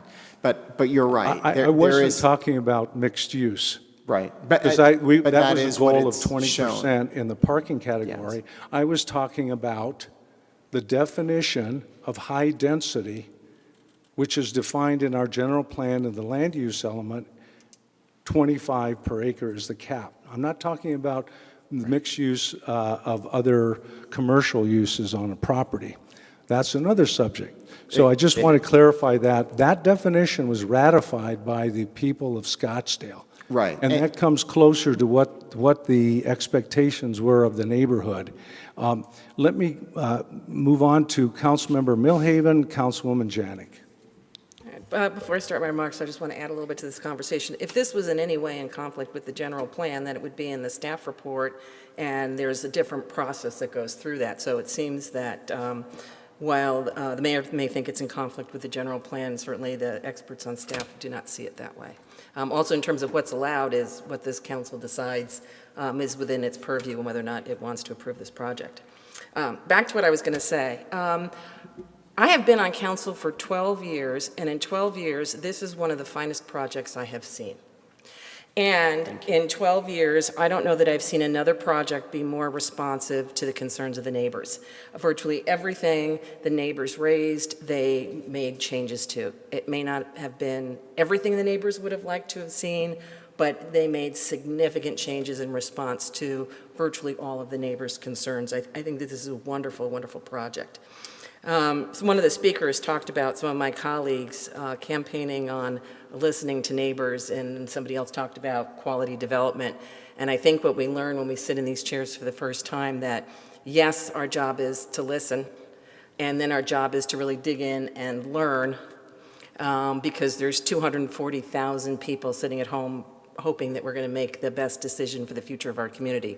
And so while we need to listen to neighbors, we also need to learn and bring our best decision-making for the greater good. We also learn that there's very little that we do here that everyone unanimously agrees with. It seems no matter how we vote and no matter what we do, someone isn't going to like what we did. And so that also challenges us when we say we want to listen to neighbors. As we heard from some folks here that say, we elected you to listen to us. Well, we're listening to everybody, and there seem to be lots and lots of opinions on this project. I hope that as my colleagues consider this, that they will recognize that and sort of balance the need to listen with quality development. I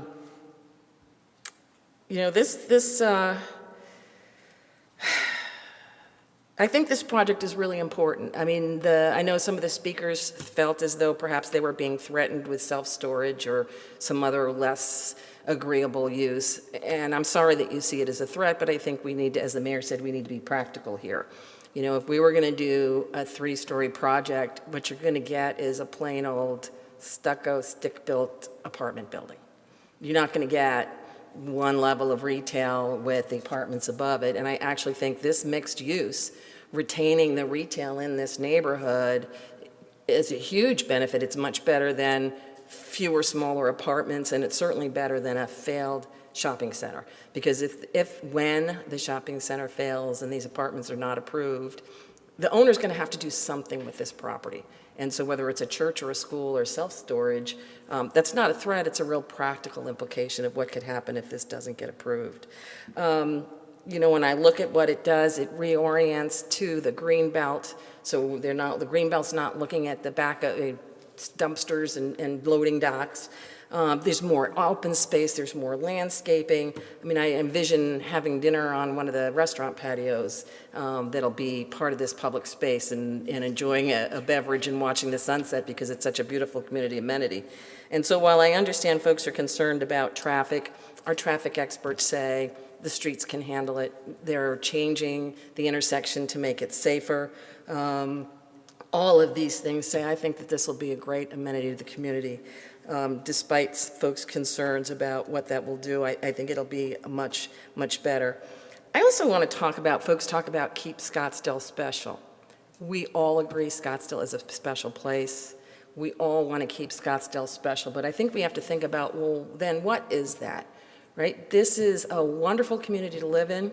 There is a robust business community. The business community needs access to workers, and so when we talk about housing, it's about maintaining that balance in our community that says we have a robust business community, they have access to labor, we've got a variety of housing so the people who serve our community, whether they work in the hospitals or a police department, have a place to live. I moved into my neighborhood 30 years ago, and in the square mile where my house sits, they've now since converted to condos, but there were apartments, there were townhomes, there were half-acre lots, and there were quarter-acre lots. And I thought, what brilliant planning that anybody can live in this neighborhood. Whatever your desire is for the kind of place you want to live, you can live in this neighborhood. And I thought that was brilliant planning that made it a richer community. And I look at this in the same way. We are, and I've talked to many people in the industry, we have far more single-family homes and apartments as a ratio as compared to other communities. And so I think that we need to continue to approve good projects like this one. I heard folks saying, yes, there's been 9,000 apartments approved, but we also know we are 4 or 5 years behind being able to meet that. And so while that may be a lot, it's not enough. And we need to not be wholesaling approving apartments, but picking the really good projects one by one. And so I think this is a wonderful project. I think it'll be an asset to the neighborhood. These aren't big bad developers wanting to do this. These are our neighbors who've come forward with a good idea. And I know my colleagues will have other things to say, but I'm certainly supportive of this wonderful project. Thank you. Okay, next we have Councilwoman Janik and then Councilmember Durham. If appropriate, I would like to make a motion. Do we have discussion after the motion or Yes, and I would before? say the applicant can sit down. We have one more council member that raised his hand. He may have a question. Sure. But if you had a question of the applicant or staff, I just would cover it next to Councilmember Durham. Any question or comment that you had? No questions, Your Honor. Okay. Then at this point, I yield to Councilwoman Janik. Okay. This is a very, very difficult decision. There are good arguments on both sides. There has been a lot of compromise from the point of the developer, and I'm going to be requesting that we get more compromise from him so that we make this the best possible development. It is not a I win, you lose, I lose, you win. It is about what thoughtful growth is, and to me, it is about what is best for Scottsdale. No ego involved, no name calling, just what I believe is best for Scottsdale. So I move that we adopt ordinance number 4522, approving a zoning district map amendment from Planned Neighborhood Center Planned Community District, PNC PCD, to Planned Unit Development, PUD, including a development plan with amended development standards for building setbacks for a mixed-use center with 238 multiple family dwelling units and approximately 29,000 square feet of commercial floor area on a plus or minus 7-acre site. Number 2, adopt resolution number 12281, declaring the document titled Greenbelt 88 Development, end quote, to be a public record. Number 3, adopt resolution number 12284, authorizing development, conditional zoning, and reversion agreement number 2021-154-COS with Village Property Management LLC, subject to the following stipulations and amendments. A, the maximum number of residential units shall not exceed 228. B, the fourth floor shall be reduced by an additional 30% from what is currently shown in the development plan, with an emphasis for that reduction being along the frontage road along Hayden and Osborne Roads. With these amendments being made as required in the zoning case stipulations, the development plan, and the development agreement.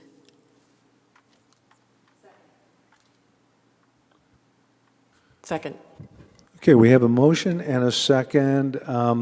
I now see 3 council people. Would you like to speak to your second, or we'll go to Councilmember Durham, Councilwoman Littlefield, and Councilwoman Whitehead. Can I get some clarification from Councilwoman Janik on whether that was a repetition of the project on the table, or is it an amendment? It's an amendment, and it turns out that currently we had 238 units, and now we will be down to 228 units, which is about a 25% reduction from the initial 300, not 388, but 300. It is an additional reduction, again, of 30%, which is about a 60% reduction from the initial of 90,000 square feet, and then 30% reduction from the 49,250 square feet. So it's a substantial reduction in the fourth floor space.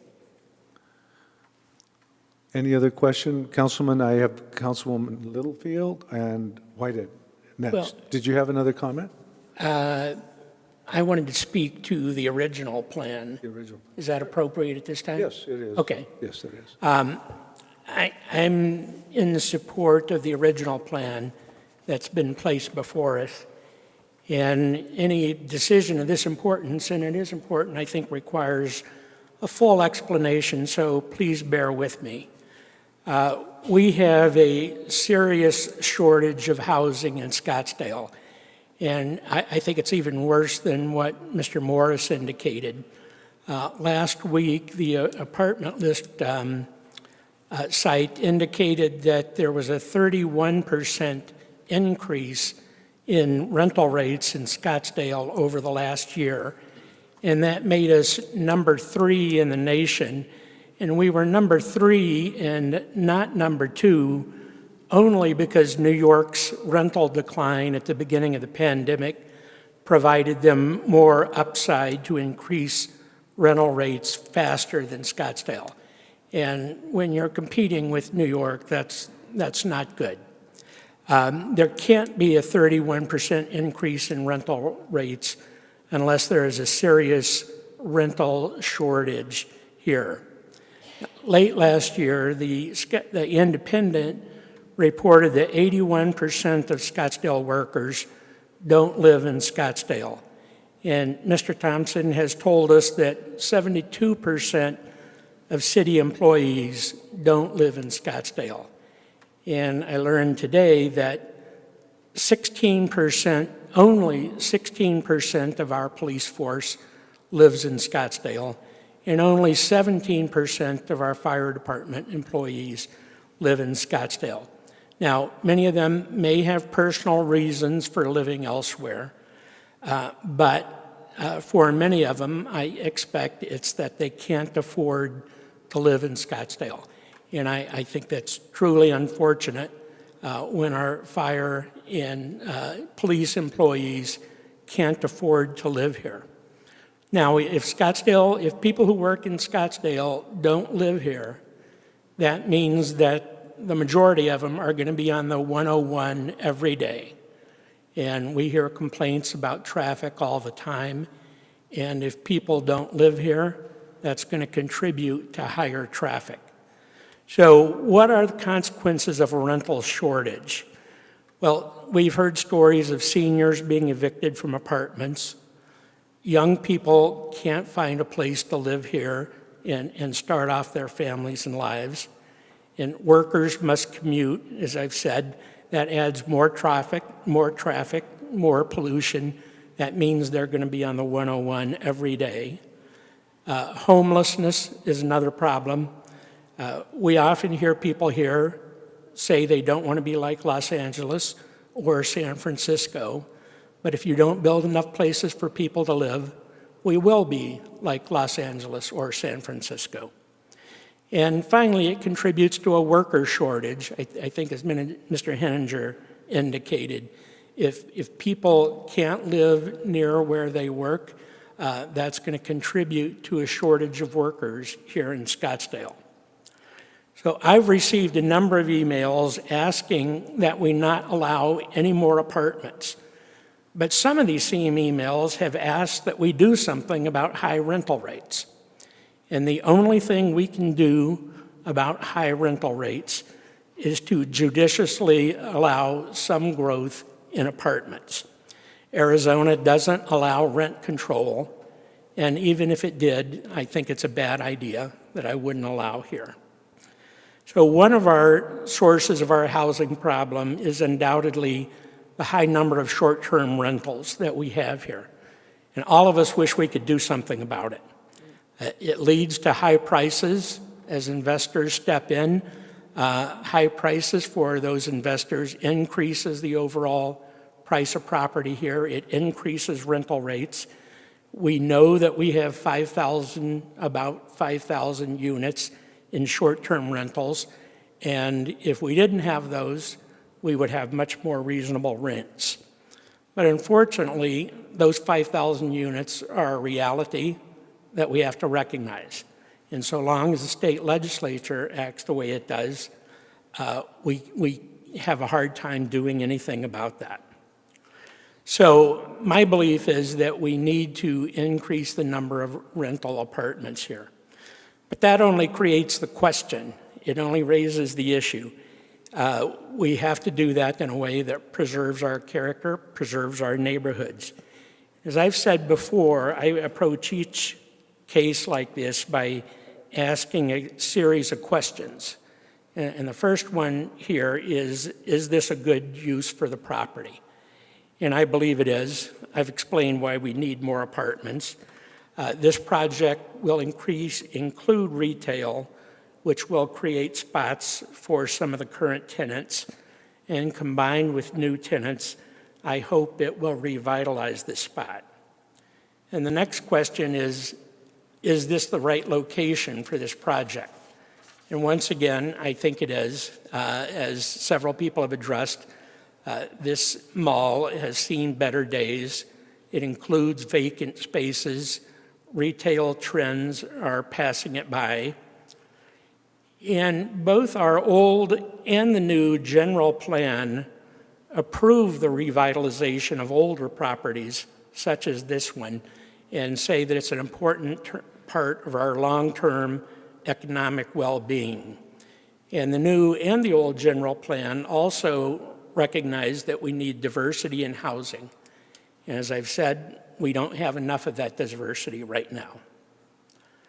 And as for the project itself, I would not have approved it in its original form, but there have been many improvements, most of them due to the hard work of the residents who've worked on this for so long, and they should be congratulated for the improvements that have resulted.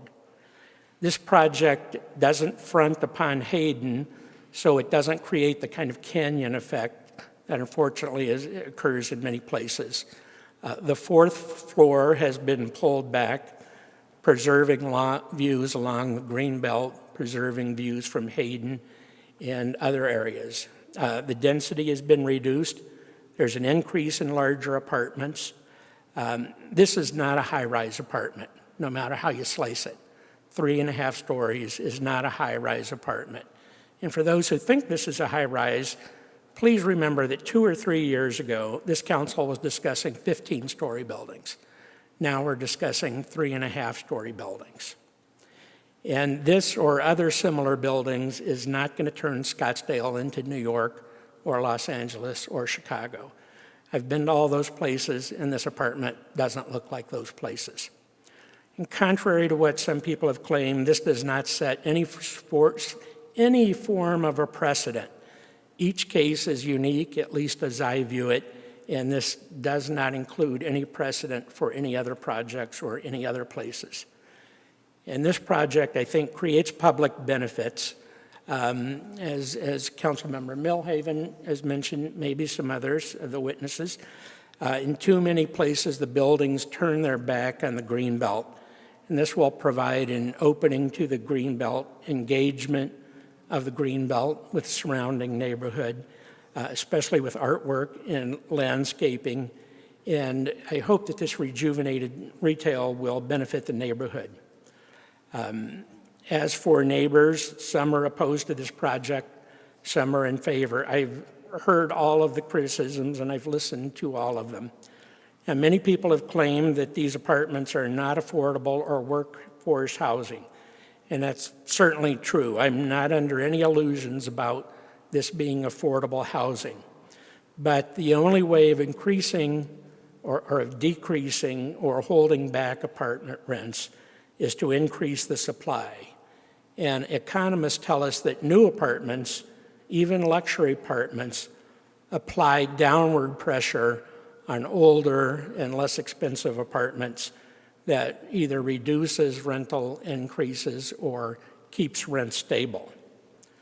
And several people have mentioned that there are many apartments in the pipeline. And that's true, that's certainly true. But for the reasons I've described, I think we need more apartments to fight rental increases.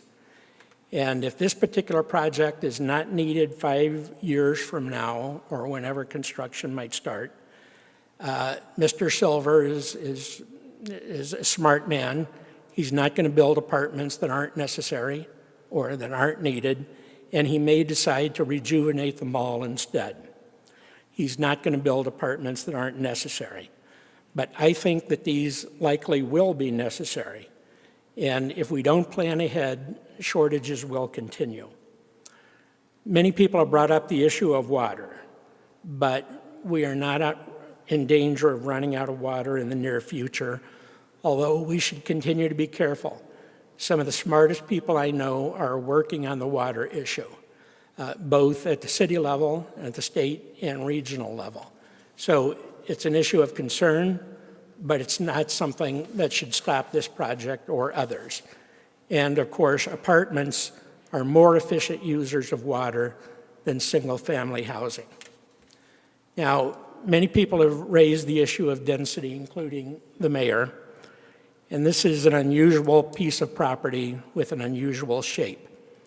I think the reason we have density limits is that we don't want overmassing of projects. And I agree with Mr. Morris that to the eye, this one feels different. And I think that's because of the unusual shape of this piece of property and that it doesn't get to claim some of the outside acreage as part of the density calculation. As Mr. McLaren has pointed out, the Gentry is a much denser development than this one. On infrastructure, our city staff tells us that we have the infrastructure to support this project. So I've listened to both sides on this issue. I've tried to do what I think is best for the citizens of Scottsdale overall, but I think that in our role on the council, I think we also need to be leaders in figuring out what's best for the future. And for those reasons, I would support the project as it's currently proposed. Okay, Thank you, Mayor. We have Councilwoman Littlefield, Councilwoman Whitehead, Vice Mayor. I do want to also point out that if there is a counteroffer or whatever, at some point, it would seem as though there would have to be some sort of acceptance if that were to ensue. So I'll move to the city attorney and then go to Councilwoman Littlefield. Thank you, Mayor. And you're correct. For the record, it would be a good thing for us to get the applicant's reaction to the proposed amendment. And just to clarify for everyone, that proposed amendment is to approve with the maximum number of units going from 238 currently proposed to 228, and also with an additional 30% reduction of the fourth floor, which is the top floor, with an emphasis along the frontages of Hayden and Osborne Road. Okay, so I will recognize the applicant. Thank you, Ms. Scott. Thank you, Mayor and Council. Councilmember Janik's motion addresses the two items that frankly have been lingering in this case and have been a topic of conversation from the outset. And we believed we made great strides in addressing those issues, but we also recognize, and I think I alluded to it during my presentation, no proposal is perfect. And if, with that amendment, there is support from this council, and that is an additional consideration and compromise to the neighborhood and to those few who may still be concerned, the applicant will accept that and would hope to move forward with a strong project. So thank you. Okay, we will continue with Councilwoman Littlefield, Councilwoman Whitehead, and Vice Mayor Caputi. Thank you, Mayor. You know, I have seen many designs of this and pictures of this project going forward over the last few months as it's changed and morphed. And it's evolved in an attempt to mollify the neighbors and to convince them that this is really a mixed-use development and it would be good for the neighborhood. To date, I don't think that's worked. The petition that we have all received that had almost 1,000 signatures from neighbors asking us to deny this request, I haven't seen anybody take it back. It's still there. Almost 1,000 neighbors do not want this in their neighborhood, and their reasons are very good. If you doubt this is the case, go back and reread the email that we've received from Safeguard Scottsdale at 2/3/22. That was the date of the email, 2/3, a couple of days ago. It details out the 2 to 3 years that our citizens have been working together to try to keep their neighborhood and this shopping center protected, and the time and the money that they have had to spend on this project. I find it sad that they have so little trust in the city council and in our processes that they find it necessary that they do this. They are still fighting for their neighborhoods, and they rightly expect the city to listen and to protect their homes and their quality of life. And it is our responsibility as a council to do that. I am very, very familiar with this shopping center. I was here when it was developed. I grew up here. I know when it was new. And it was a beautiful project. I agree the big boxes are outdated and they're not coming back anytime soon. Let's get rid of them. Let's put something else in, retail. The property is still too dense. 34 dwelling units per acre is above the 20 to 24 in the area. Already, it's a high-density area that they live in. This area is one of the highest residential density areas in Scottsdale, and we need to take that into consideration. The streets are old. They need to be repaired. If we're going to up this density to this extent, we need to up the streets' ability to handle the cars. That's why you have the garage. They're going to have cars. They're not going to ride their bikes everywhere. And creating a high-density residential apartments on this site will dramatically increase the traffic, and on both streets, Osborne and Hayden. And this, in turn, will greatly decrease the livability of those living in their homes in this area. The overall community quality of life benefit is minimal compared to the massing and the heights of the buildings and the additional traffic. And the reason I say that is community benefit lies in the retail and in the open space. They're closing some of that open space and they're adding retail. It's most development, or they're not adding, they're adding residential, excuse me. Most of the development plan is a creation for large residential units. And it comes at the expense of the commercial and the retail areas, because that's what this is commercial and retail right now.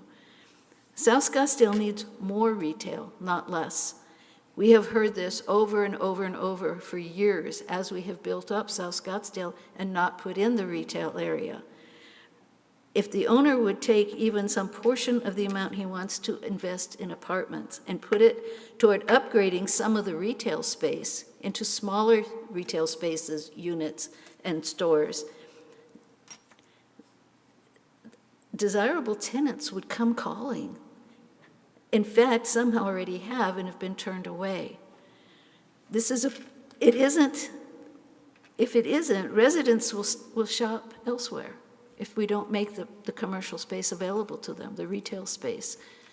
They'll go elsewhere because they have to find a place to shop, and that means Scottsdale loses that retail business. They'll go to Tempe Market, they'll go to Phoenix, they'll go to the reservation. All of these places are adding retail, and we need to do that too. If we're adding people, we need to add retail because they need to shop. One resident wrote, "No new paint for the shopping center. Minimal repairs to the buildings that tenants have requested. No signage, no upgrades, no maintenance for the tenants. It almost sounds like the shopping center has been purposefully allowed to fall into disrepair over the years. We as a city council should not allow that to happen, and we should certainly not allow it to influence our decisions used by someone who uses these tactics." Lastly, I know we have a water shortage here. We all know that. We're telling Rio Verde residents that we can no longer supply water to them on an ongoing basis. They have to find water elsewhere. Currently, citizens of Scottsdale have been asked to reduce their water usage by 5%. And if the current drought continues, that number will go up. So this request asks Scottsdale to allow a fairly large increase in water usage for more apartments, for bathing, showers, dishwashers, washing machines, etc., all the things that people need water to do, to have to live. And at the same time, we are asking current residents to limit their water usage. To me, this is contra to what we need to be doing. Not that we don't want to increase apartments. We are increasing apartments. We have almost 10,000 apartments on the books already approved for development that have not yet been developed. And we have to have the water for those folks too. A resident of Scottsdale for most of my life, I am very familiar with drought conditions and water shortages in cities. This is an unrealistic response to a very real problem that we're all having right now in this valley, and we need to take a real good look at it. No answers to this has been offered. What are we going to do about that kind of thing? Where are we going to come up with this water? Where are we going to have it happen? Citizens do not want this dense development to block their views, and the retail needs of the immediate surrounding communities are not being answered by this. Tearing down the buildings because the big block stores don't work anymore, that's not the answer to add retail and to add that kind of business that the citizens need to have to shop. We're looking at taking too much needed retail space away from our current residents, and they need more, not less, in the way of stores, shops, restaurants, and all of that kind of good stuff. We should be also be taking from them the promised open-air access of the Greenbelt. The sidewalk, which is touted as open space, which I guess it is open space in that you can see the sky, may be available to the public, but it's really a sidewalk. And it's a sidewalk for residents of the apartments to reach their front doors. And that is not a welcoming green open space for the current residents. Needless to say, at this point, I will be voting against this project. I would like to work more with the developers and with the citizens to try to make a project that's better for our residents, our current residents, and also for the residents that are going to be coming if this is developed. We need an attractive and usable retail center. We've needed it for a long time. Retail is what adds the value to the current residents, not more apartments. I urge you, the owner, to make this corner a viable, modern, and up-to-date retail center with some apartments, but there's too many apartments on this. The suggestion for approving more apartments that will lower the rent is not supported by evidence. Right now, in addition to the thousands of apartments already built and the thousands more that are currently under construction or approved for construction, there are 10,000 of those already for Scottsdale alone. Rents are still rising. Why? Simple greed? Perhaps that's part of it. How many apartments do we have to build in order to lower the rents? How many places do we have to destroy to buy more apartments to lower the rent? These are the things that we should be considering. If we bought or built 20,000, 30,000 more, what will that do to our city? What will that do to our quality of life and to the future of Scottsdale? This is going at this from the wrong end, and I won't be supporting it. Thank you. Councilwoman Whitehead, Vice Mayor Caputi. I have some questions for Mr. Morris. Thank you.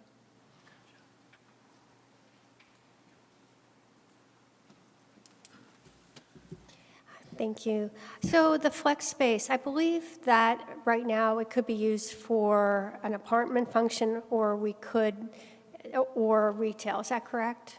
The flex space is in addition to the 25,000 Right. square feet that are guaranteed.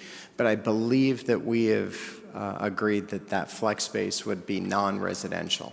Yeah, They couldn't be used for additional units. Right, but it could be used. I guess my question is, could we lock that in? Do you think your client would be open to locking it in as a retail space versus possibly like a gym for the residents or an apartment use? Would that be something? Mayor, Councilwoman, at our last meeting, and I had an opportunity to discuss this with the project architect, because of the redesign that was a result of some of the things that were asked for from the community, that space is actually much more viable as retail space than it was originally planned. And I'm going by Mr. Brand's comments, but I do think that, you know, if there were support for that and that was the key to, you know, making the council comfortable, I believe that there is belief that that is true retail space. I'll let Mr. Brand address that as well.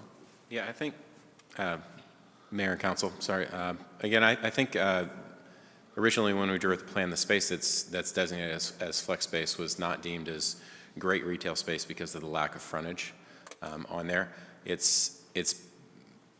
I think in its current form, it's envisioned as possibility of retail, hopefully that the restaurant activity takes off and that it can be filled with retail. But nonetheless, it will not be residences because it doesn't add to the visible engagement of the plaza. If it's not retail, I would think that we would want the flexibility to have as a creative office or some type of office use that's also commercial.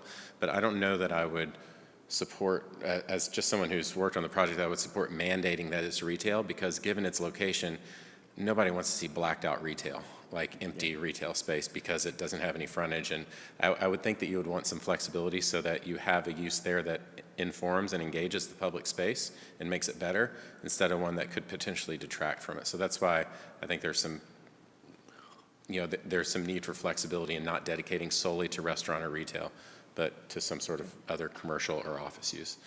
I appreciate that, yeah, and we've talked about this. I think one of the comments that I've heard is this idea of having your neighborhood shopping center, and you and I, Jeff, have talked about a possible market of sorts, and so even though a restaurant might need more frontage or more visibility, I wonder about a market. In fact, there's a market in there now, and that's why I'm asking. As opposed to a gym for the residents or something that's not a public use. So I guess I wouldn't mind some flexibility, but a public use versus a use for just the residents. You know, I see the question here. We have a motion on the table, and we're interjecting another discussion. And I say that because if you've got another point, I believe it's defined in the current motion as 29,000, or 25,000, fixed, and 4,000 variable, I guess. Thank you, Mayor. I might be making a friendly amendment to the motion, if Councilwoman Janik would consider that. So that's why I'm asking this question. Would that be okay? I hear that as a request. I don't know if there's a second on that. I haven't made it. Oh, I'm sorry. Did you? I've got more to ask. Oh, if you had more, right? Then let's hear it. Okay. Thank you so much, Mayor.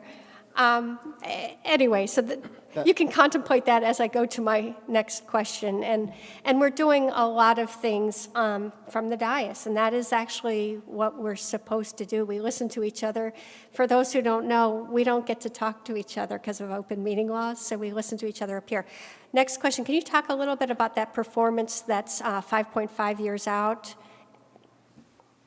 Mayor, council member, the 5.5 years really emanates from two different sources. One, that this council approved a separate agreement on another project that had, I believe, a 5-year tail to it. Typically and historically, zoning had not had an end date. There was essentially zoning in place, and if you took advantage of it, it stayed. This council has looked to ensure that things get built if that zoning takes place. So there was a previous project with a 5-year limit that was suggested in one of the earlier agreements with the city. The owner of the property was looking at the longest term lease on site along with any extension of lease, and that turned out to be 5.5 years. So that's where that number emanates from. So do you think there's any flexibility on that? Because what we've heard from pretty much every single person that has spoken is that we have a housing crisis today. And I have a lot to say about that. But one thing that would be helpful, in my opinion, is to make that that performance shorter, 3 years, something, so that the project actually does get built and built pretty quickly. I don't know if that's possible. I don't know if that's feasible, but I'll certainly address the question with project ownership. I understand there's a desire to get this done because of the leases in place. That's really the only thing stopping this, obviously. The applicant has gone through this diligently for 2 years with the idea that they are committed to moving forward with this plan, and they would like to do it as soon as possible. They have no hesitation about doing it immediately, but for the leases. So the hope was, you know, we would love to do this within your time frame, but we have to abide by what we've signed up for. That makes sense. So I do want to talk about some of the comments that have been made. And, I have spent an awful lot of time, not on social media checking to see who's saying what, but actually with residents. And it's, this is a tough case. This is the toughest case that I've heard. And I really commend my colleague, Councilwoman Janik, for her motion that I didn't see coming to address many of the resident comments that we've heard. What I have heard over and over again from residents who weren't here is that that fourth floor, every project's just a little bit more aggressive, a little bit more dense, and it changes the nature of this extremely residential area. Gentry on the Green was brought up a few times. That's a very different area. That's a multifamily area. this area is a beautiful residential area. But I do feel that with Councilwoman Janik's, and I do credit the citizens, not just the ones that are here. I spoke to a lot of people who don't know the residents that are here before us. I spoke to many residents who aren't involved, but it's through their input that we are where we are today. And not only that, you know, what a shame that it took. I mean, it did take a new council to make it so that open space is a requirement, public open space. And many of the upsides that we see with this project are the result of your trust in us and your dedication to this project. I would like to make I want to just touch on the housing shortage, and I don't know if Ms. Sturgeon is still here, but she hit the hammer on the head of the nail. You know, when I was a young professional, I bought a house. And I bet you that's true with every single person on this dais. Oh, there you are, Ms. Sturgeon. I am not satisfied with this notion that we can't do anything about short-term rentals. We don't have a shortage of housing, frankly, in this area.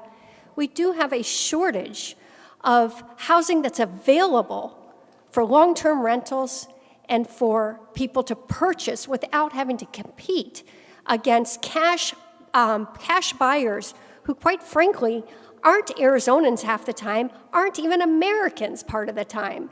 So this is a real issue, and I think that people who are here today telling us to approve this project because they care about affordable housing, please spend some time at the legislature.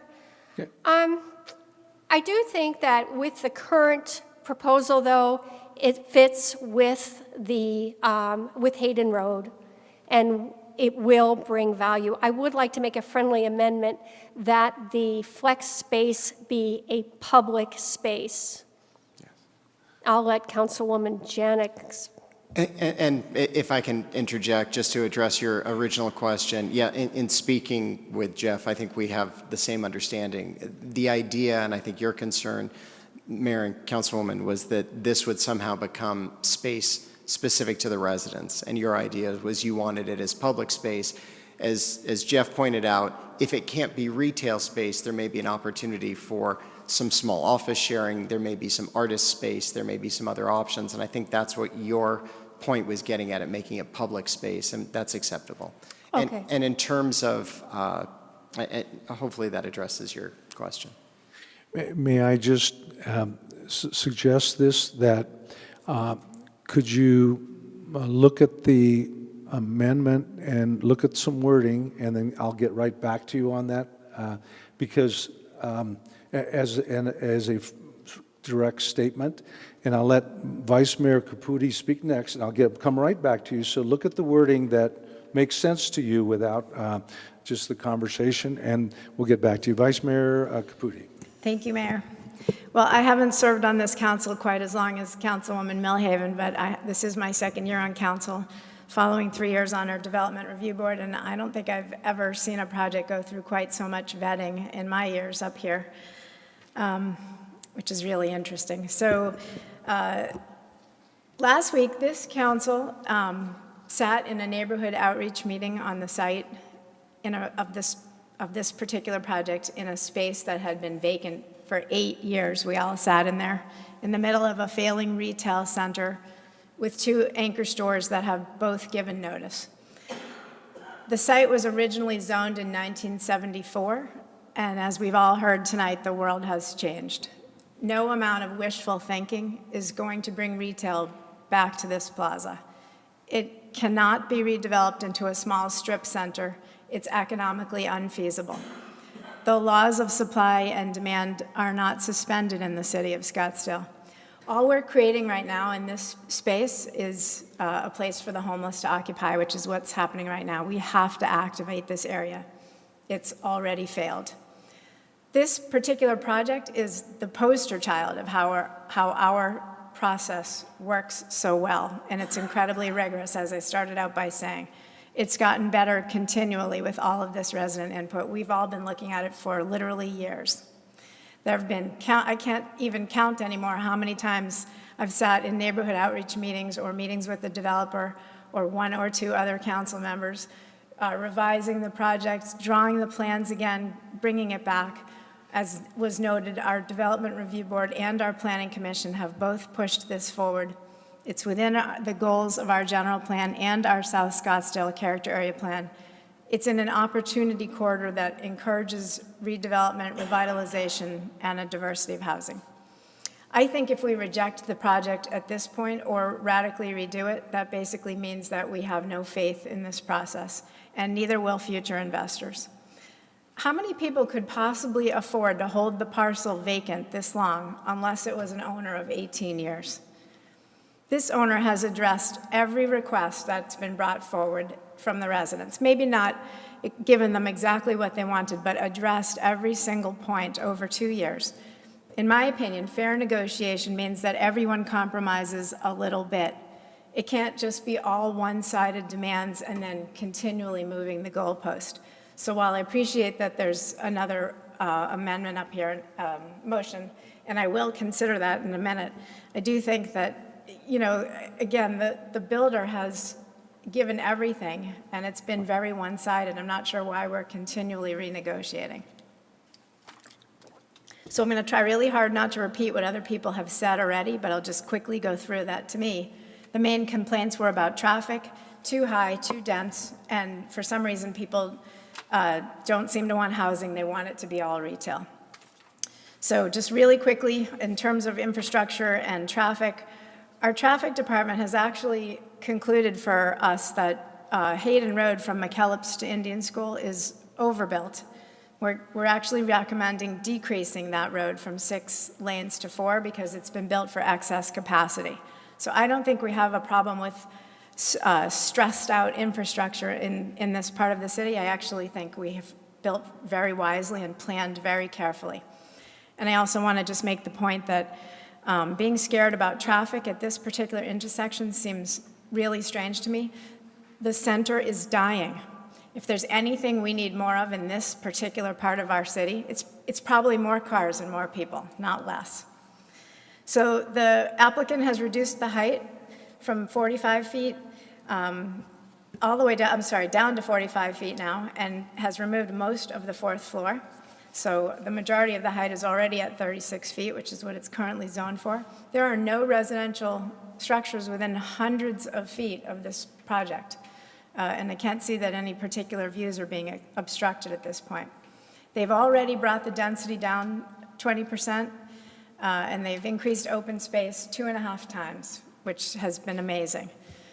In terms of water, again, infrastructure, we have a world-class water department in Scottsdale. They have carefully reviewed this project, and they have found the resources to be more than adequate.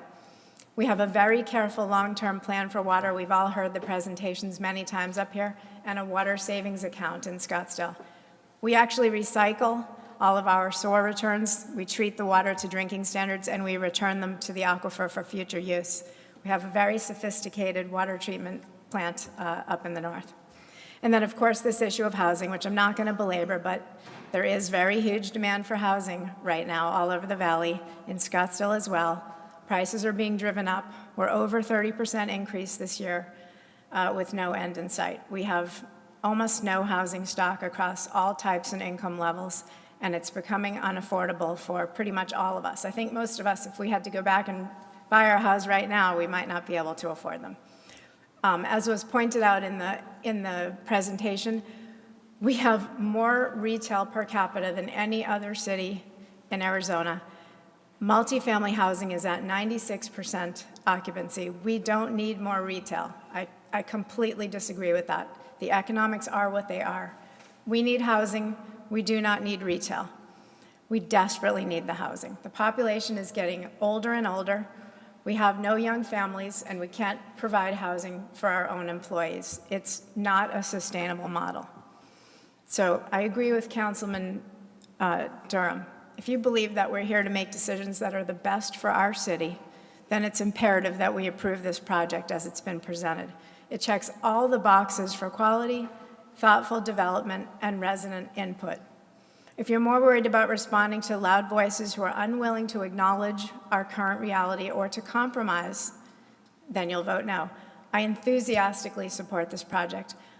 As Councilman Durham so wisely said, voting in fear is not leadership, and we were elected to lead. So I don't think, you didn't make a motion, Tom, right? To approve it as is? We only have the one motion on the floor? Okay, so then I guess we'll continue with the conversation. Okay, Councilwoman Whitehead, returning to you. Yeah, I just want to respond, and I appreciate all of us up here really care about Scottsdale, but the vitriol against our residents, I find, has to be addressed. And those loud voices are the reason that we today have a project that could be a top-notch project. I mean, there are people up here perhaps that would have approved that original project. But our residents and those of us who listen to our residents, it's not about being loud. It's about coming forward and saying, is this really good enough for Scottsdale? And I thank all of you, and most of you aren't here. I thank all of you for helping me bring a project, make this project better. And I thank the owner for listening to us and being flexible and not putting every dime in front of what's best for this community. So I want to just thank the loud voices. They weren't loud, they were persistent, and they worked hard, they did research, and they are the reason that this project is a good project today. So thank you. So, at this point, I see no other comments. You may sit down. No more questions at all. We're at deliberation, actually.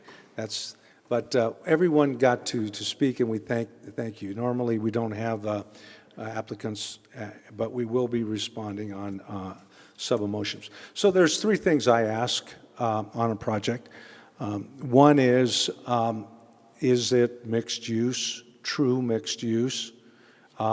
And is there a balance so that a project, because this is zoned essentially commercial property, and Scottsdale only has 1% of our land is commercial, C1, C2, C3. So when a rezoning case comes forward that tries to displace that limited commercial property with 100% residential, I push back. And I will continue to push back. In this case, I pushed for a 20% to retain some commercial. And they made an attempt. They came maybe halfway or so. And that's part of the dialogue that I have, because what we would have is essentially small apartments with people with nowhere to go. If we erode and allow that to erode our area, and they, in essence, would have to jump in a car and drive somewhere to enjoy a restaurant and so forth. So mixed use is important to me. It's pretty vital. The other question has to do with density, and I led out with that question because I do respect the vote of the people. I do respect the general plan. And remember, the only plan that we had was a 2001 version of the general plan, which the definition of high density was anything over 8. There was no definition. And the city did not have a general plan in 2010, 2011, and we corrected that in the general plan 2035. And that definition is found in the glossary, and it says high density outside of in this area in particular should be at 25. There's another, so that's a new rule for me. It's not an interpretation. Before we had no guideline, no rail, because the only criteria was anything over 8 can be high density. Could be 88, could be 108. There's no rhyme or reason to it. And of course, our obligation is to see that, in my opinion, I value the voters' criteria. It did not change the plan. It just said the land use plan. it called for that maximum density of 25. Now, I noted that at one point they asked for 55 units. This is before I came on board as mayor. And wow, before we had the guardrails of the general plan and the voice of the people. The other factor has to do with infrastructure, and we can talk about water, and this entire council in mid-April is going to be looking at substantial water increases due to preparation for stage 2. I know that because I've already asked that question. We cannot deny that. And that is due to this truth of a water drought, and even our SRP reservoir is below where it was last year. So there's a whole depletion of water resources. We can say we saved, we can draft, we can reuse it, but the fact is that explosive growth has to be sustainable, and this will be a question that we'll all answer and we'll all have to account for. I happen to look ahead because I'm on the AMO board and I see that coming, and it's very realistic for for us today. We have some pressure by saying, gee, Scottsdale needs to catch up on housing. And I'm not going to be hard on the past councils and the past mayors and the past decades when Scottsdale was importing workers. It's not something we can turn around in 12 months, and it's our problem that we caused that trend. That has been the practice, and now the viewpoint is, well, you got to catch up now because they have been inadequate. You are inadequate. No, we're not. We are confronting the shortages and these other areas that matter. So the guideline for me, I cannot support the motion because it exceeded the speed limit, the density limit that we should live by. And before, with the old general plan 2001, people say, well, there's no cap or limit on that. And that's not, I have to be responsible to people who not only elected the body up here, but also voted for the general plan. And there was some pushback from a lot of the multifamilies or whoever was trying to kill the general plan so that there wouldn't be a guideline. That guideline is a workable guideline, and under that guideline, if I were to look at this project, it would have 175 units. That happens to be about what the Miller has, by the way. So when they at the Sprouts Mall, for instance, it's not that they can't manage a 175-unit apartment complex because they're doing it in other properties as well. So the guideline of the pressure that we're receiving because of panic buying here, right? Investor anonymous buyers is also not going to oversway me in terms of saying, gee, we will exclude or override the voice of the people. It's true that in the past, at one point, and probably before the last election, this project wanted to put 55 units per acre. And they've said that, and then they downsize, and it's still about, they haven't reached the point that I could accept it, because I have to stand at the next project and say, be realistic, make sure you have true mixed use, which they're trying, and I admire that. But they knew from the beginning when I took office, I said, this is the standard.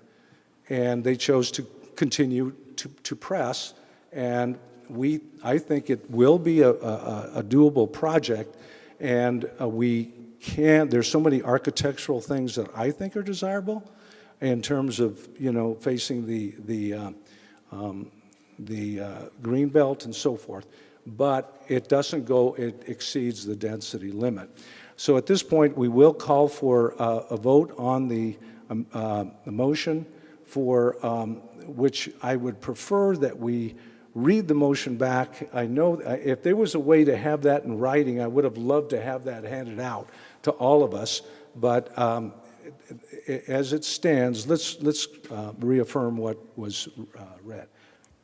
I was going to say, Mayor, I guess, would Councilwoman Janik speak to my friendly amendment? Well, you have to re-express it. That's all I was trying to say. Very clearly, just tell us so that we know. Okay. I would like to make an amendment to the plan to make the flex space public space, limited to public space. So it cannot be used for the exclusive use of the apartment tenants. Excuse me, I'm going to refer to the city attorney. I don't know if you meant community room or what, but let's just go to city attorney. Yes. Thank you, Mayor. And Councilwoman Solange, it's my understanding that you're stating that the flex room should be open to the public and not just limited to the residents. Is that correct? That's correct. Currently, the development agreement provides that the flex space is an accessory use associated with the residential component. And it's my understanding that you're not requesting that that be changed at all, just that the flex use would be open to members of the public. It sounds to me, when I read that it is like a game room for the residents. I'm not trying to make the residents have less space, but what I'm asking for is a public space. So it could be still a game room, but members of the public could access it, or it's just a public space versus a space for the apartments, a private apartment space. Just like we have public open space, and then there's private open space. I'm asking that this be public. If I may, is the term that we do not want it to be exclusively for residential use? Is that the proper terminology? Yes, what we're struggling with from a staff point of view is how we enforce that stipulation. But we could try to work through that and I see the applicant nodding their approval to that request for a friendly amendment, that it would simply be an amendment that area would not be for the exclusive use of the residents. We would have to work further with the applicant on those details. Perhaps Mr. Morris can get up and suggest some language?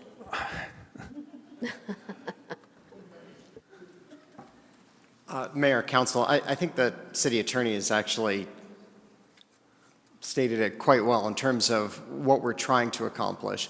And Councilwoman Janik's terminology actually referenced the fact that the idea, this is the 4,000 square feet, it's adjacent to the promenade, and we were showing it as something that could be retail, this flex space that could be retail. And I think, Councilmember Whitehead, what you're saying is, your concern is, if it's not retail, you want to ensure that it doesn't become exclusively for the use of the residents of the building. So Councilwoman Janik's language, that language will not be utilized for exclusive use of the residents of the building, I think captures that. Our hope is that that particular space will be retail space. If it's not retail space, it may be flex office space or art space. But under no circumstances will we make that exclusively workout room, an amenity exclusively for the residents. So I think we're all on the same page. Okay, so Attorney Scott has gotten, And- she's being, okay. And there may be a stipulation B, so we have A, B, maybe C after that, or a change within the document itself where it occurs to add a phrase or two. Go ahead, City Attorney. I'm sorry, so maybe I missed it, but did the motion get amended, and did the person who seconded the motion agree to that amendment? No, we actually are just trying to clarify what the motion is. That's why I've asked to localize it wherever it should Certainly. occur. So C would simply be that, that the flex space would not be exclusively available to residents. And then what you're concerned with, Mayor, is addressed in the very last sentence, with these amendments being made as required in the zoning case stipulations, development plan, and development agreement. So if the council approves this case as amended with A, B, and C, which we've discussed verbally, then staff will go back, look at the minutes, and make these amendments to the actual documents. So I think that's the best advice we can get, and and this was requested as a friendly amendment, and I would address then to Councilwoman Janik and the second of the motion to see if that's acceptable. It's acceptable, and I guess I can second it. I don't know if I can. Well, here's a second. Mr. Morris, that's acceptable to you? Thank you. Yes? Okay, then I agree, yes. Okay. So what we have is a single motion which is up here with the addition of a item C, excuse me, to be stipulated as as discussed. Any other further discussion? Okay. All those in favor, or excuse me, please register your vote. Okay, it does carry 5-2. Thank you very much, and good luck with your project.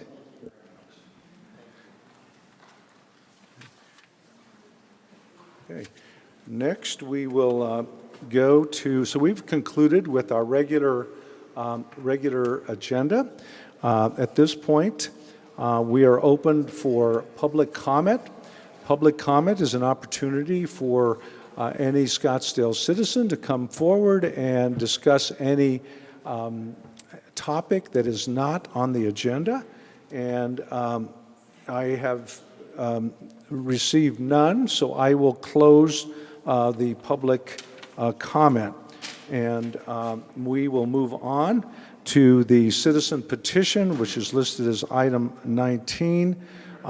There is none, so we duly note that. And moving on to the mayor and council, item 20. Item 20 pertains to the boards and commissions and the task force recommendations. At this point, we will only be... I do have a mayor-council item. Oh, excuse me. I'm so sorry. Correct. We can take mayor and council items. Excuse me. Go ahead, Councilwoman Whitehead. Thank you, Mayor. So in 2025, the first of the two preserved sales taxes will expire. And I would like to propose that, or make a motion, that this council put on a future agenda within 4 weeks, a council discussion and possible action to appoint a citizens committee to consider a continuation of the .02 preserve tax that will be expanded to include perpetual maintenance funds for the McDowell-Sonoran Preserve and the Indian Bend Wash Greenbelt and Parks, and possible other city needs. I'll second that. Okay, there's limited need to discuss this. So it was reviewed at some work study and some direction, but we will vote on the motion as presented. Please register your vote. Thank you. It passes for a future agenda item. Closing comment on that, we will also be looking for the McDowell-Sonoran Preserve Commission recommendations as well. At this point, we will move to boards and commission and task task force recommendations. We're not going to be voting on any particular candidate, but we will be looking at nominations and then the selections at a future date. I will now turn the meeting over to Vice Mayor Caputi for boards, commission, and task force nominations. I thought we were going to get a break, but that's fine. Let's roll right in. Thank you, Mayor. So this evening, the City Council will be nominating Scottsdale residents interested in serving on citizen advisory boards, commissions, and committees. Scottsdale City Council is responsible for establishing city policies and enacting laws in support of those policies. The council relies on volunteer, citizen-based boards and commissions to research issues and make recommendations in support of the council's mission and goals. The information and recommendations provided by council-appointed advisory boards is a valuable tool in helping council members in their deliberations. Appointments for these positions will be made at a special city council meeting Tuesday, March 1st. So let's get started. First, we have the Building Advisory Board of Appeals. 2 current openings on the board are existing vacancies from 2020 and 2021. There are 2 vacancies and 2 applicants. The applicants are Quentin Osberger and Greg Barker. I will now entertain nominations for the Building Advisory Board of Appeals. Each council member can nominate 2 applicants. I will start with myself. We have 2 applicants, so Quentin Osberger and Greg Barker, and I don't think we need any additional, is that correct? Great. That's correct. Moving on. Citizens Bond Oversight Committee. Terms for Alex McLaren and Douglas Reed expire in February. Both are ineligible for reappointment. There are 2 vacancies and 3 applicants. The applicants are Harry Klapak, Michael Hintz, and Mary Jane McCart. I will now entertain nominations for the Citizens Bond Oversight Committee. Each of us can nominate 2 applicants. We'll start with Councilwoman Whitehead, and we'll just go down the row. Harry Klapak and Mary Jane McCart. Michael Hintz.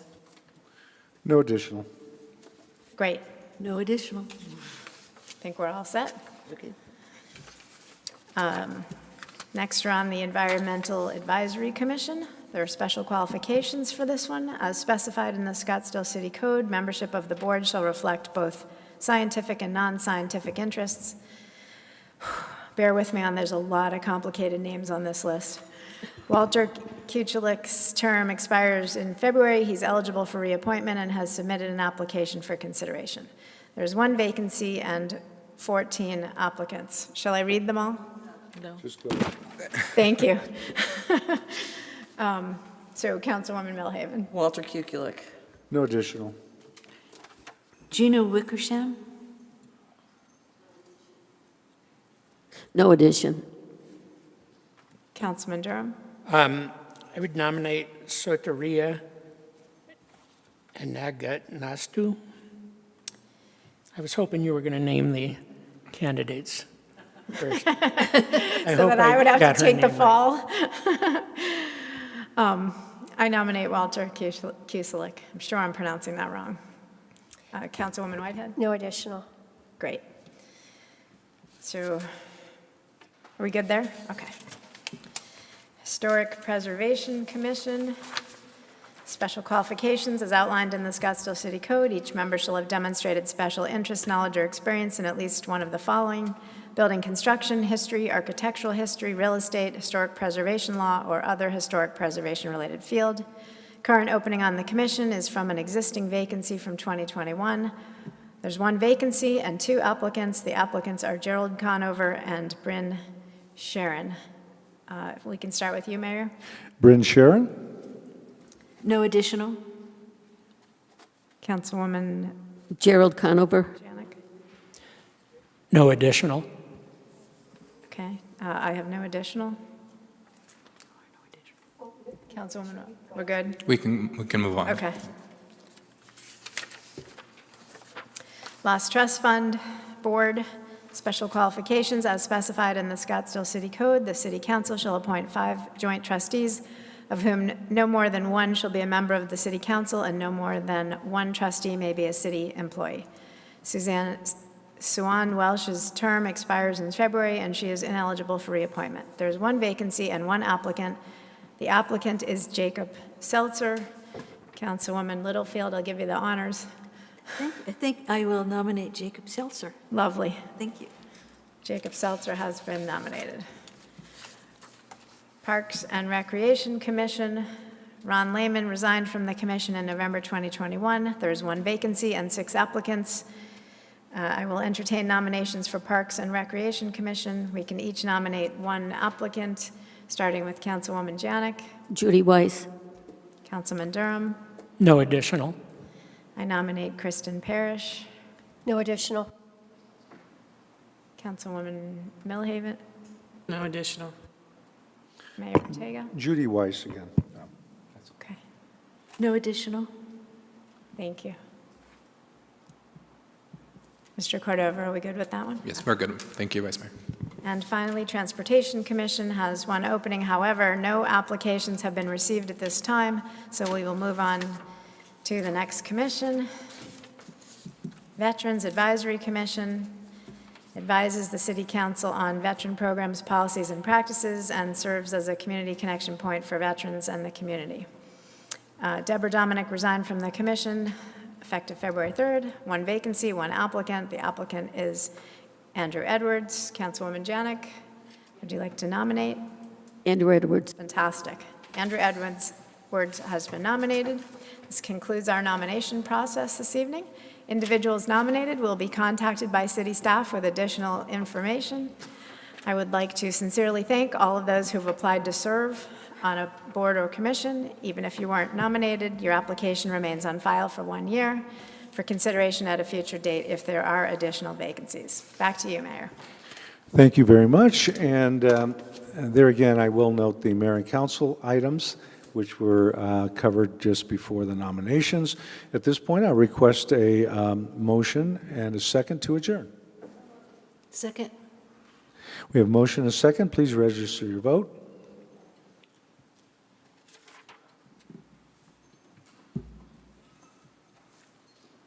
Unanimous. Good night, everyone.